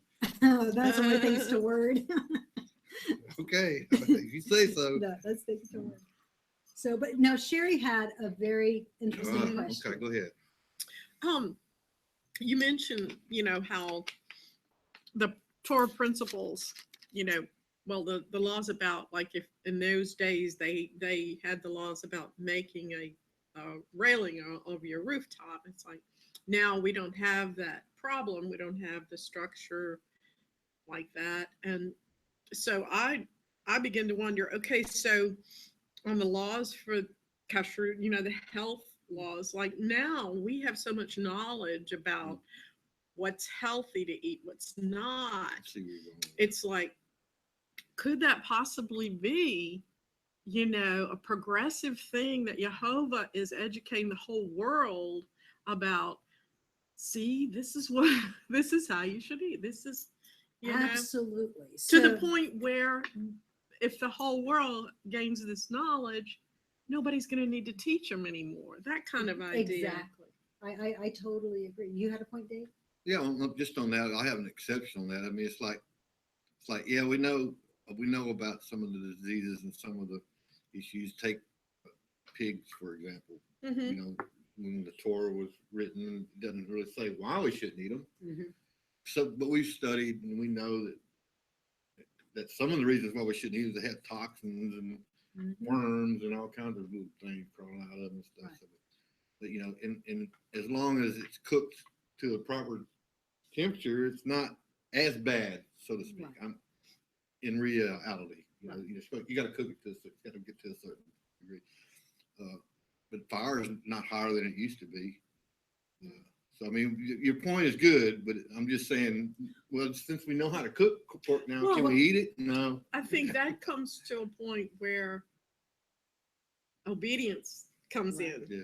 You can know something and not choose. That's right. That's right. I agree. I mean, I'm not disagreeing with you. I'm just saying. Two issues. So, like in the matter of pork, there are, I forgot, several parasites as well as bacteria toxins that are not killed with pork, even with high temperatures. Life is in the blood. Exactly. It's that idea. Correct. But coming back to the idea of Torah being progressive, Mm-hmm. the fact that, for instance, whether we talk GMOs, whether we talk additives, preservatives, MSG, all of those sorts of things, you find with the word Torah, the word Torah is actually very progressive because it is a teaching about how to deal with. So when we go to the Torah of leprosy, it does not mean that this is only applied strictly to skin diseases. And leprosy, which is Tarsha Artha, in no way indicates Hansen's disease. every It's a biblical different thing, scholar, huh? right? Yeah. Every biblical scholar says that it was a It's different. multitude of skin ailments. That could have been a rash. I mean, it could have Wow. been a broad spectrum of Sure, manifestations. sure. So, but the whole point of that, it says to teach when it's tahor and when it's tene. This is the law of Tahisha Artha. Mm-hmm. So the law of leprosy is to teach when something is good and when it isn't. Mm-hmm. And that should be applied to many things, Mm. not just strictly within Torah, not just with skin ailments. I mean, with food, smoking is another thing. I mean, we've Mhm. discovered that, there's every single study shows a direct correspondence between smoking and lung cancer. Mm-hmm. So that is something that should be taken into consideration. The relationship between sugar and diabetes, Mm-hmm. that should be taken. So absolutely, the more knowledge you attain, the more I would think a Torah would incorporate those values into it. Because what is the point of Torah? Right. When you look at Deuteronomy 30, verse around 15, the command is choose life. Mm-hmm. So Mhm. if we find things that are destructive for living, destructive for long, prosperous, healthy life, then those are things that we should walk away from Yeah. as a society. I had another question about doublethink, and I missed last week participating, but Sure. this question that I've found since I've started on this journey, seeking, the ancient path, the Torah, how to live, coming out of traditional Christianity and questioning some of those things. I find that progressively, there are certain things that I'm holding to or have held to just simply because I'm not sure of the other. So, how do I positively think of that process without labeling myself or judging myself too harshly that, oh, I'm just wishy-washy, not holding on to, I'm unwilling to, you know, take a stand, absolutely this. Yeah, it is a process. Like anything, the first step is acknowledgement and awareness. Yeah. You can't turn your back on a belief, whether Mhm. true or false, Right. without first knowing what it is. Searching. Right. So searching is the first key. Mhm. Isaiah says, we'll call them to mind among the nations where we've been scattered. So awareness, acknowledgement is that first step. I think it's important to go very slowly. This is a slow Yeah. process. It's not something that we rush into. And there are periods of doublethink that are part of that process. Some of Yeah. it is just out of ignorance. Yeah. I do find that a good tool to use to eliminate, okay, I hold two opposing ideas. Yes. This contradicts this. Which one is correct? Make a spreadsheet. List all the verses that support this belief, and then all the verses that this, and then see, what is the understanding? And sometimes you find, like for instance, within the Torah, where one law appears to contradict another law, is the fact that when they are in a situation where they would clash, is the fact that within the hierarchy of law, for instance, a mishpat would trump a regulation Okay. or Sure. something else. So Yeah, it's sure. knowing the hierarchy of law. And let me just reiterate this. And you chart this out in your book, don't you? This is a little bit in my two. book. Volume two. No, it's not actually even volume Volume two. three. I'm Volume two. I'm working on a book that is called The Torah Restored, Oh, okay. Mhm. which deals with ideas of law, Yeah. of constitutionality. A regulation is something that would be at the bottom. So all of the hook, where you Mhm. come before the face of Yahweh, those are strictly regulations. There is no precept per se or idea of right and wrong and righteousness that is intrinsically attached to coming before the face of Yahweh. It's more of this is the way it's going to be done. So it's just a regulation. Yeah. So if you want to come before the face of Jehovah, study this and Exactly. how it applies. But that to would you. be the bottom ring of constitutional law. Above that, you're going to have some of your ordinances. This is the way you do different things. But then above that, which has a more governing function, a more precept, are going to be your mishpat. Your ideas of social justice. Yeah. Above that, you're going to have your Torah, or rather, above your mishpat, you're going to have your mitzvot, and above your mitzvot, you're going to have your Torah. So understanding that hierarchy of law and what trumps what. You gotta have that. I mean, if it comes to like can't work on the Sabbath, can you save somebody's life? Those kinds of things, those kinds of issues. In other words, I can't save his life because it would be work, and I can't work on the Sabbath. So sorry. Exactly. You can get into life trumps all those things. Exactly. Yeah. It really does. I mean, people can, swallow. That's not to say you go out and try to do stuff, but if your job's a fireman and you have to work on Saturday, then that's different. Exactly. Or during the Maccabees, they didn't fight on Shabbat. So how did you learn about the hierarchy? Was this through years of research and study, or born that way? I know. I mean, it really comes through. You really put it in a nutshell, and that's what I guess I'm wanting to see the outline of the nutshell. Well, I know you what I have so far, but it really comes down to using a Bible program. Yeah. And your Englishman's Concordance is your best friend. I cannot stress how important an Englishman's Concordance, and specifically a Bible software program that uses an Englishman's Computers Concordance. are awesome. You remember the days of Young's Concordance, and you had a big thick book, you had to figure out the number and you had to first learn how to use the thing for it. But not to say you can't learn how to use a computer. But we have so much. Yeah, it really cuts years off of your study. Yeah. Literally years. Gosh, I know. Because with a computer program, I can find in 10 minutes an answer to a question where without a computer, it could take me 5 hours. I remember not to mention years, you can just Google it. Years and years ago, I'd have to get out my Young's or my Strong's Concordance and do all that. So let me give you so in preparing today's study, this was some of the words that I looked up. The word, and the way that you use the Englishman's Concordance is you look it up with its Strong's number.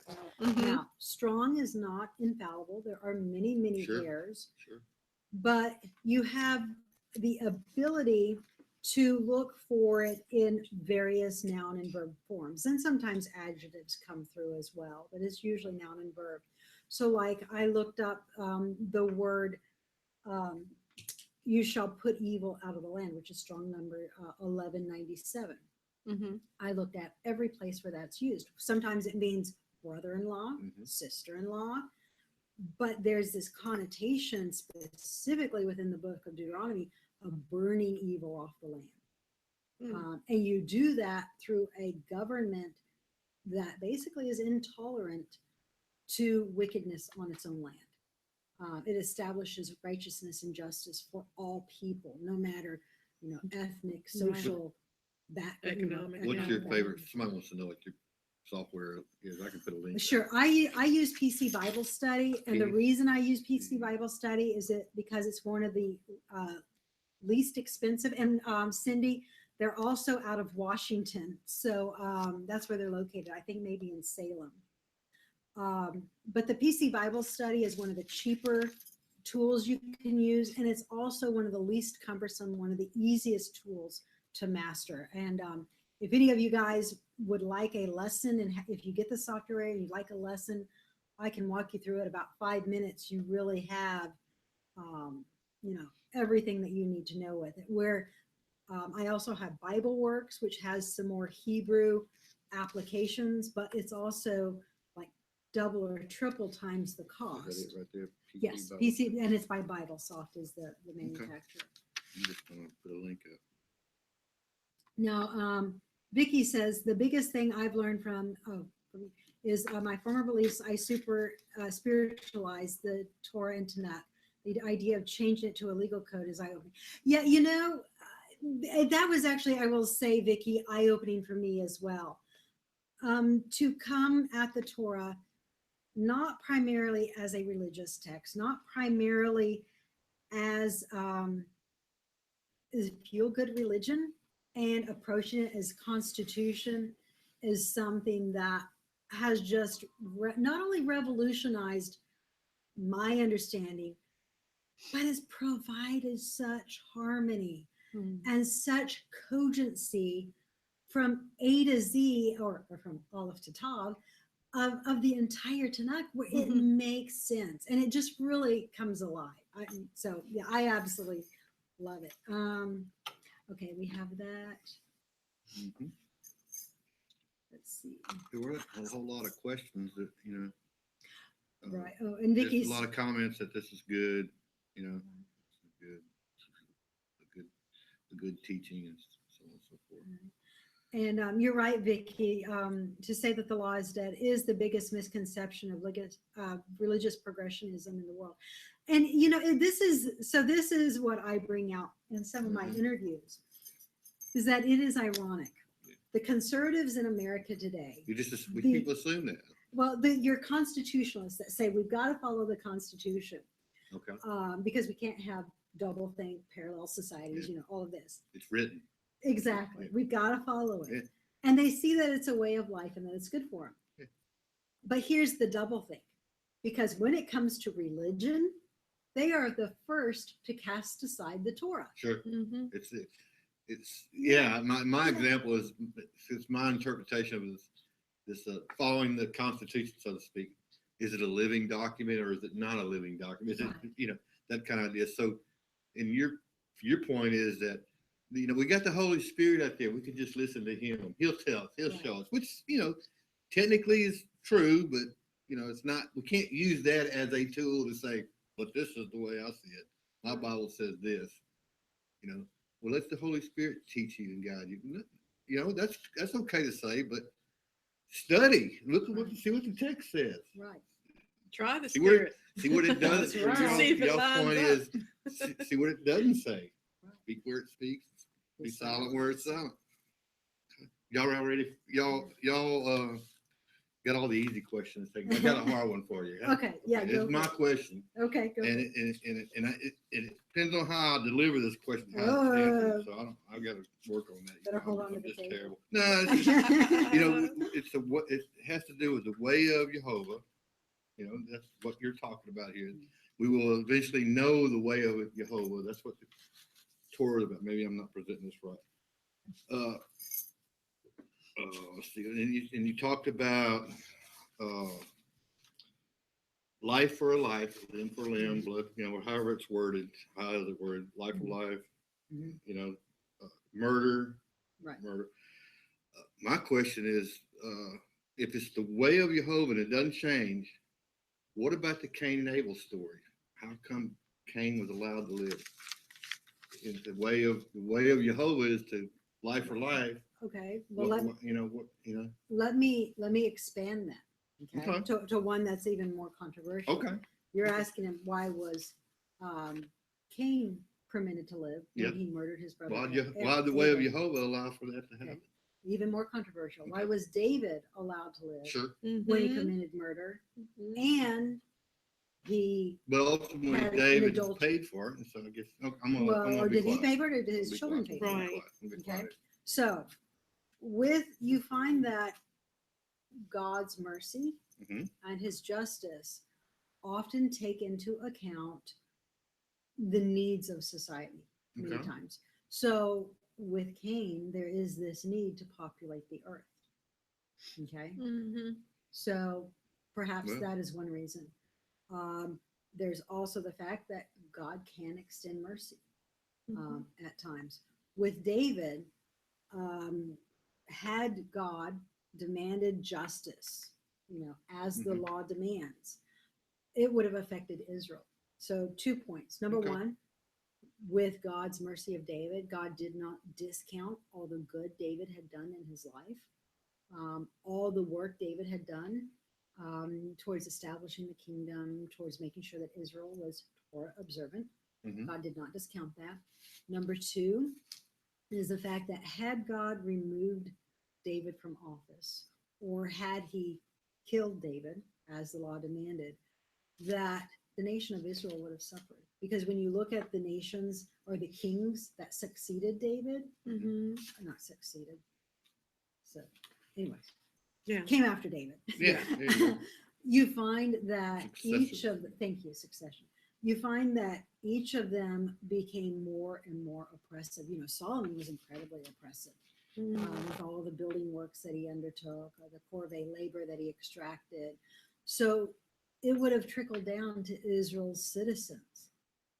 So God does have mercy, and God can extend mercy.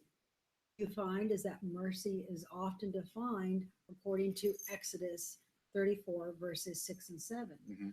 where God will extend mercy to thousands that love him, but then judgment often comes in the third and fourth generation of those that hate Jehovah. So when 3 successive generations hate Jehovah, judgment often comes in that third or fourth Mhm. generation. Wow.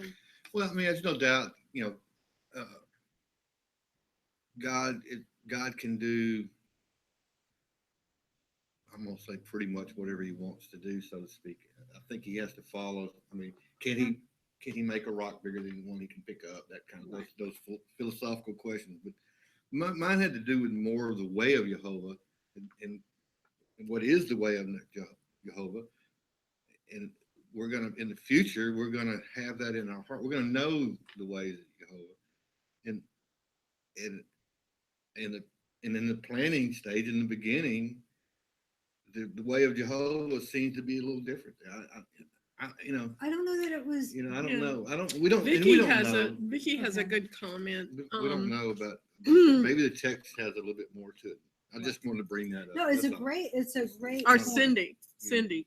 Yeah, perhaps it comes down to Yah knowing the person's heart Well- and knowing it wasn't done with bad intent. Clearly, maybe so. But how are we supposed to know a person's heart? Well, we don't. If it's an eye for an eye, a tooth for a tooth, I see what you're saying it's too. a judgment thing. Well, you were supposed to come to the judges in your land. Your Mhm. judges were Mhm. to be educated Sure, in law. sure. But There then had if to be they, due process. right. Even but if then. they couldn't make a judgment, it went to a higher court. Sure. So if your tribal judges couldn't issue a verdict, well, Mhm. then it went to your Levitical judges. If your Levitical judges couldn't decide, then it went to their hierarchy. If they couldn't decide, it could go all the way to the high priest. Mhm. And then if he couldn't decide, he went to the Holy of Holies and he sought the face I of mean, Yahweh. we have an example of this with the guy picking up sticks on the Sabbath. Where Moses went to God and said, "What am I supposed to do here?" Right. God said, "Kill him." Right. You know, Right, no mercy was applied. Yeah. Remember, I mean, but look at the heart of Israel. Israel rebelled over 10 times in the wilderness. When you have a child, you have to look at that- the big picture. right, I mean, I that is understand continually pushing the bounds, Sure. that is continually trying you. Sure. Oh, am I going to get in trouble if I do Yeah. this? What happens if I do that? Yeah. Mhm. If I do this, Yeah. what's he going to Yeah. do? Yeah. And You know? that occurred. That point occurred to me during your talk. At some point, I might have wrote it down, but it was like it seems that this world, this Bible, this history, the whole work. It seems like it's an idea of Israel, a nation of Israel, is like a child. There's a baby stage and on up to the maturity stage, and we seem to be kind of at the end of our teenage years, growing up. I couldn't say it better. Yeah. I totally agree. I Yeah. think when we look at human history, Sure. Mhm. From say 3000 BCE Mm-hmm. all the way down to about the Middle Ages was really, this Sure. process Oh, from infancy through, young Terrible adolescence, twos, the whole middle school. Mhm. And now we're at the point we're about ready to graduate and go to college. Go to college, and we'll graduate and get a job, get married, have Yeah. And then, Well, look at so look at some the- point, your dad. I mean, here's Yeah. let me finish that. At some point, because I have 2 grown sons and a grown daughter, basically coming out of that, and they're in different walks, but it really, short of just going absolutely crazy, I'm going to allow them to do whatever they want to do, so to speak. Right. I've raised them. And so, versus, when I tried to instruct them more, like, oh, that's bad, So in other words, I don't really have to have more mercy at this point now. Right. So I don't know, that didn't come out right, but yeah, it's kind of like we're at, once you get into the grown stage, your father lets you, you know, Be on Make that. your make your own mistakes and be accountable for yeah. 'em. What you talked about is the Torah being in their heart, and so to speak. He won't be angry at us anymore. He's no longer going to hide his face. Exactly. type Exactly. thing. There comes this point of respect. When Yeah, a person yeah. masters Mhm. the way, Yeah. when they got it, they know how to do it. You can give them some autonomy. Here it is. You can allow them to be self-sufficient and self-reliant. But that self-reliance for Israel is ultimately reliance on Yahovah, because it's reliance on the way of Yahovah. You read Isaiah 54. For a small moment have I forsaken thee, but with great mercies will I gather thee back. And it goes on to talk about no more the covenant of peace. My kindness shall not depart from thee. That's when I started picking this up. For a small moment have I forsaken thee. We've all had incidents with our kids where they did something that was just like, oh, we're just gonna have to ignore this. Oh, you're gonna have to go away. Maybe 18, 19. Depends on male, female. They get caught and they're thrown in jail. You're Yeah. I'm sorry. Oh, I'm not coming to bail you gonna have to out. let you suffer your consequences. But at some point, we're going to grow up. We're going to be grown up. The nation, the people, God's people, is what I'm saying. They're going to grow up. That's a future thing. We're still not grown up, apparently. Mhm. Apparently, Right. we think we are. But that's kind of like teenagers. Well, look at We think we know everything, but Right. we don't. Great point. look at our country, our history. The history of how this country came to be, and the people who claim to be followers of God and zealous, and the atrocities that were done to their fellow man. It was, all even back to the Crusades and all of that, and the Inquisition. It's like things that have been done in the name of God out of ignorance. Right. Just- To this day. Yes. Whether it's yes. in the name of Yahovah, Yeah. or Yeah. in the name of Allah, Right. Taking or a any crayon other and deity. rubbing it on Right. the wall. Taking a crayon. to justify human behavior, Mhm. conflict, and it's amazing. But so every time I do a study, I Mhm. just learn so much, because I usually come into it with questions that I want to answer. So you guys are really just kind of along for the ride, because I have a personal agenda here where I want to know, inquiring We're minds the- want to know. We're your test. Yeah, your you're test right. case. You're right. My test subject. Well, I see what But- you're saying when you have a question, how you can, I don't know, with me, sometimes it's like chasing rabbits. You'll start out in one direction and then you learn something and it brings you to another thing that you It didn't know. Does. So what I have found that keeps it grounded Yeah. is those word searches. Seeing every Okay. place where a particular word is used, Yeah. but then not confining myself to it, because that is not the only word that has to be used to convey a Mhm. particular topic. You can use related words, synonyms that convey the same idea, and sometimes you have to search those as well. So that's why Mhm. sometimes when you're able to, with your Bible study program, Mhm. look at the word Torah, or look at the word Mhm. law in English, Yeah. or read the word law, and then you're going to see Ordinances. Like Yeah. Ross talks about him. He does that same study. Is there a term for that method of study, or is it in the systematic, or is it Jews call it, I believe it is the Darash, I believe, Darish? where I think, I could be wrong, where you see everywhere where a word and Okay. related terms are used. So and again, it's within a very plain meaning, pashat meaning of the text. You're not You're looking for hidden or Yeah, no, deeper meanings. You're just yeah. looking. And this is the thing too, talking about kind of more of an hysteric treatment of the text, is that usually when there's a hidden meaning, Mhm. or usually when there's something more than that just meets the eyes, both Yahovah and the prophets usually tells us there's something more here. It's not like we have to Right. invent something that 'Cause is that would be there. mean, wouldn't it? Right. Like, you Right. know, I know what this means. It really has another meaning, but I'm not going to tell you. Right. Yeah, they usually tell us. Yeah, yeah. Yeah, I'm not gonna add that. Yeah, I So, agree. did you have you have another thing? No, that's pretty much it. I'm still hung up on him. I'm not going to say your answer wasn't the answer. Right. Or I'm going to say I'm not convinced yet. I got it. Well, you have to search it for yourself. Well, I have been, that's why it came up, because I'm always that's one of my biggest, you know me a long time. I'm always going to bring that up. Like, it's kind of like I don't know. Right. I don't want to go there. It's not really hanging me up anyway. It's just One of those questions. yeah, Negative. it's like good grief. Well, I at would some do- point in time, I would rather hear. That's before the Torah was written. Okay, yeah, you're right. right. Well, and this study itself actually has. Oh, thank you, Dave. Appreciate Yeah, that.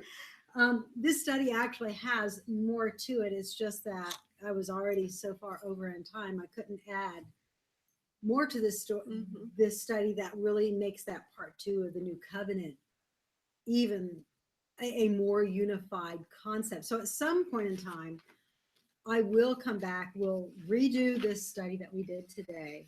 And I usually find that if I come back and I redo a study, Sure. I'm able to present it better. Yeah. But in Because addition you did to this same this, class 3, 4, 5, 6. One of the first ones you did was Mhm. covenant. Had to do with Right. the covenant.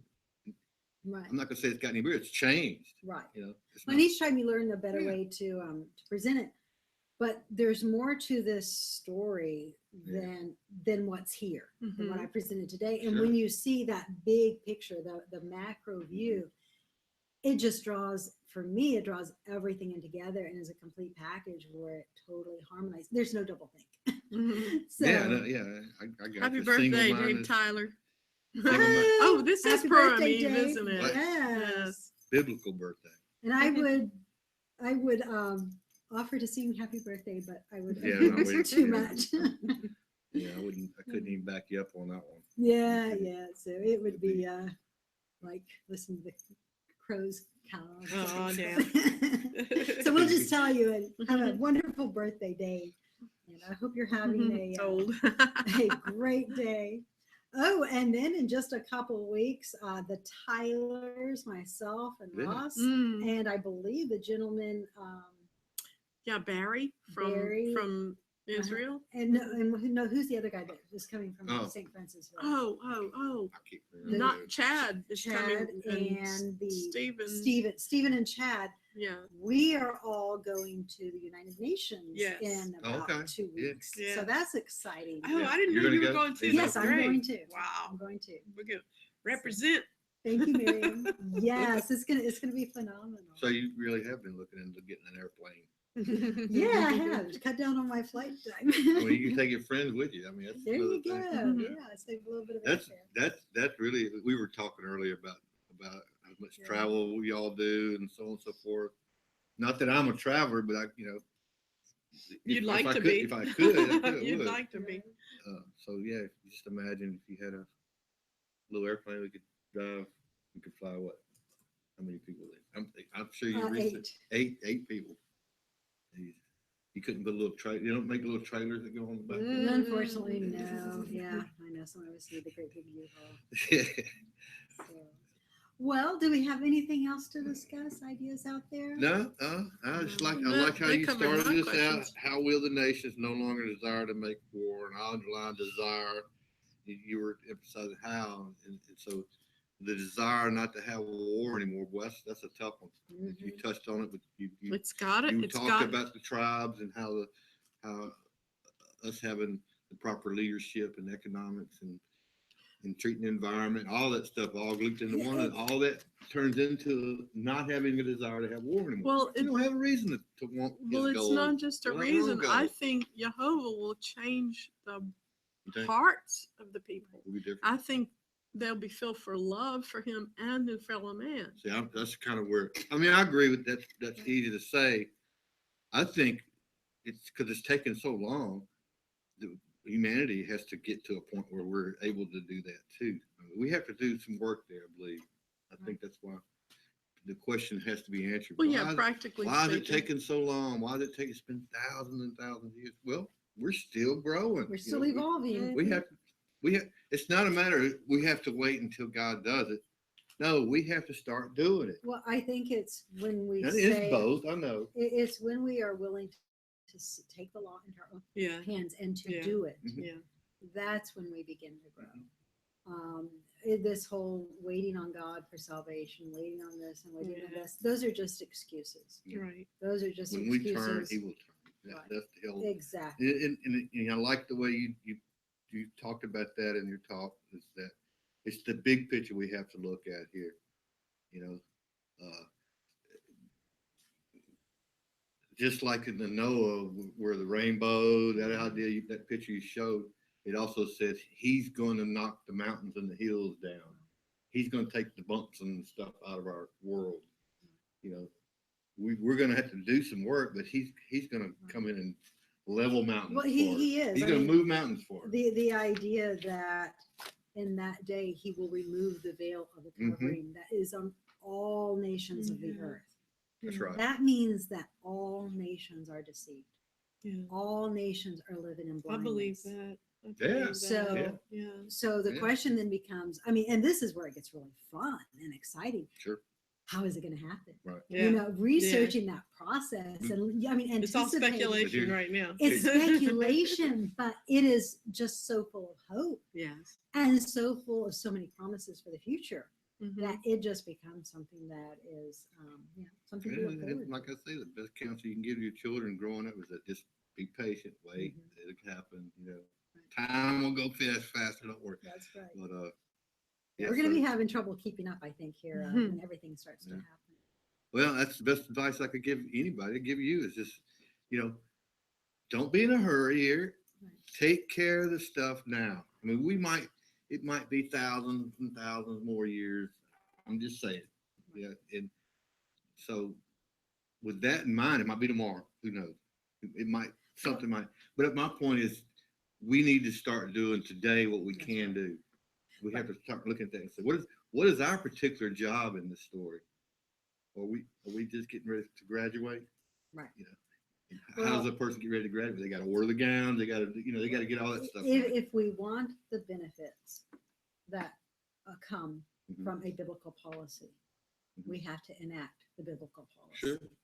You know, There if you we go. want That makes a sense. nation where we don't Yeah. have, this huge gap between wealthy and poverty, well, then we have Yeah. to follow some We have sort to of start fixed doing cycle. all- Yeah. have to start We have to figuring do out that. If we want justice, well, we have to start burning evil out of our land. Yeah. The more, this idea, heaven is always something off in the future. The more that The Neverland, any we're never gonna nation- get there. Right. Yeah. The more that any nation will embrace the policies of Torah, the more righteous and the closer to the biblical paradigm that nation will become. And certainly the end game is what we're looking at. The goal is certainly what we're looking at. But the point I was trying to make is that not at this point in the stage, obviously the whole world's not doing this. There's people out there doing some pretty bad stuff. There's That evil. doesn't mean that we Yeah. can't as a group or we can't as an individual, however you want to look at that, start doing the right thing. Very Not that true. we aren't doing that. I'm just saying we really need to start doing that. And by becoming the core group that begins, Yeah. that leads the way, you inspire others. That's right. Yeah. And That's right. you can establish social Yeah. norms. You can It's a snowball establish effect. culture. It's See, truly a I think snowball that effect.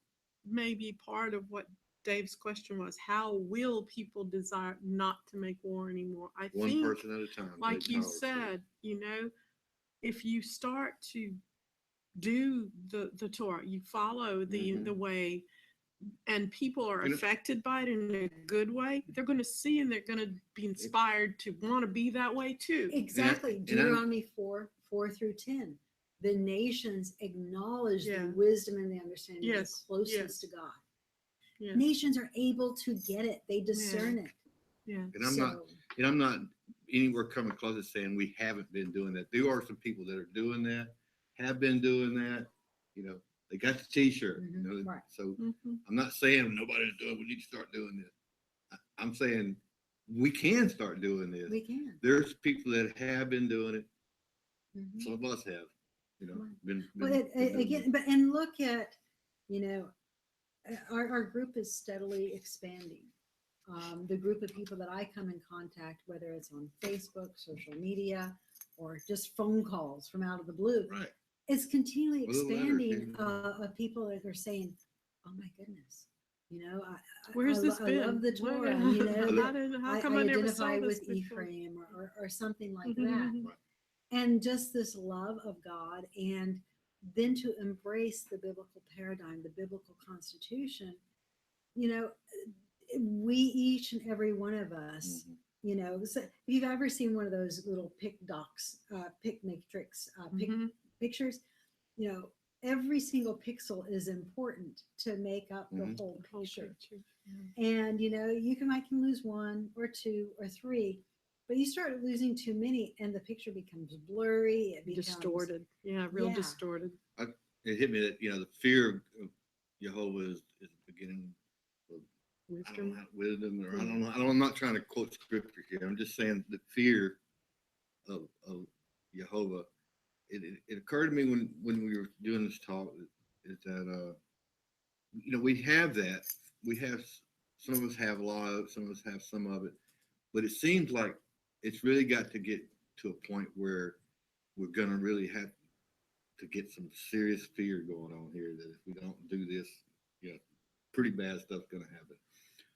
or likewise, you know, if we start seeing a few things in the Torah fulfilled in our days. Mhm. Yeah, A wake-up it call. biblically is correct. I mean, and I don't quote the New Testament. I don't talk about the New Testament too much, but I mean the story. Ross has written a little thing about the prodigal son when he got to the end of himself, Mhm. and I'm kind of thinking, well, I'm not Right. using that as friend, but when we as a nation, or we as a group, we as even a couple, or whatever, how you want, when you get to the end of yourself, then you can start So rebuilding. true. You, as I tell my kids sometimes, get over yourself. Yeah. You know. And as a final note, I'm used to seeing you online, so we're sitting here talking right when you posted, Joe, it says, my computer says, Joe Dillon on stuff.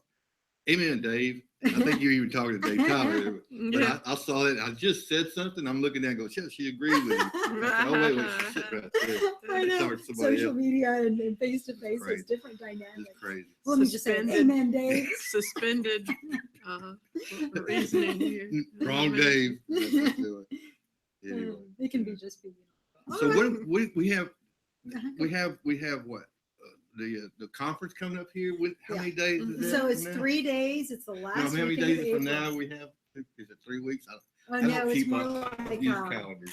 It Yeah, it's like is 6 weeks. 6 weeks. Okay. 1, 2, 3, 4.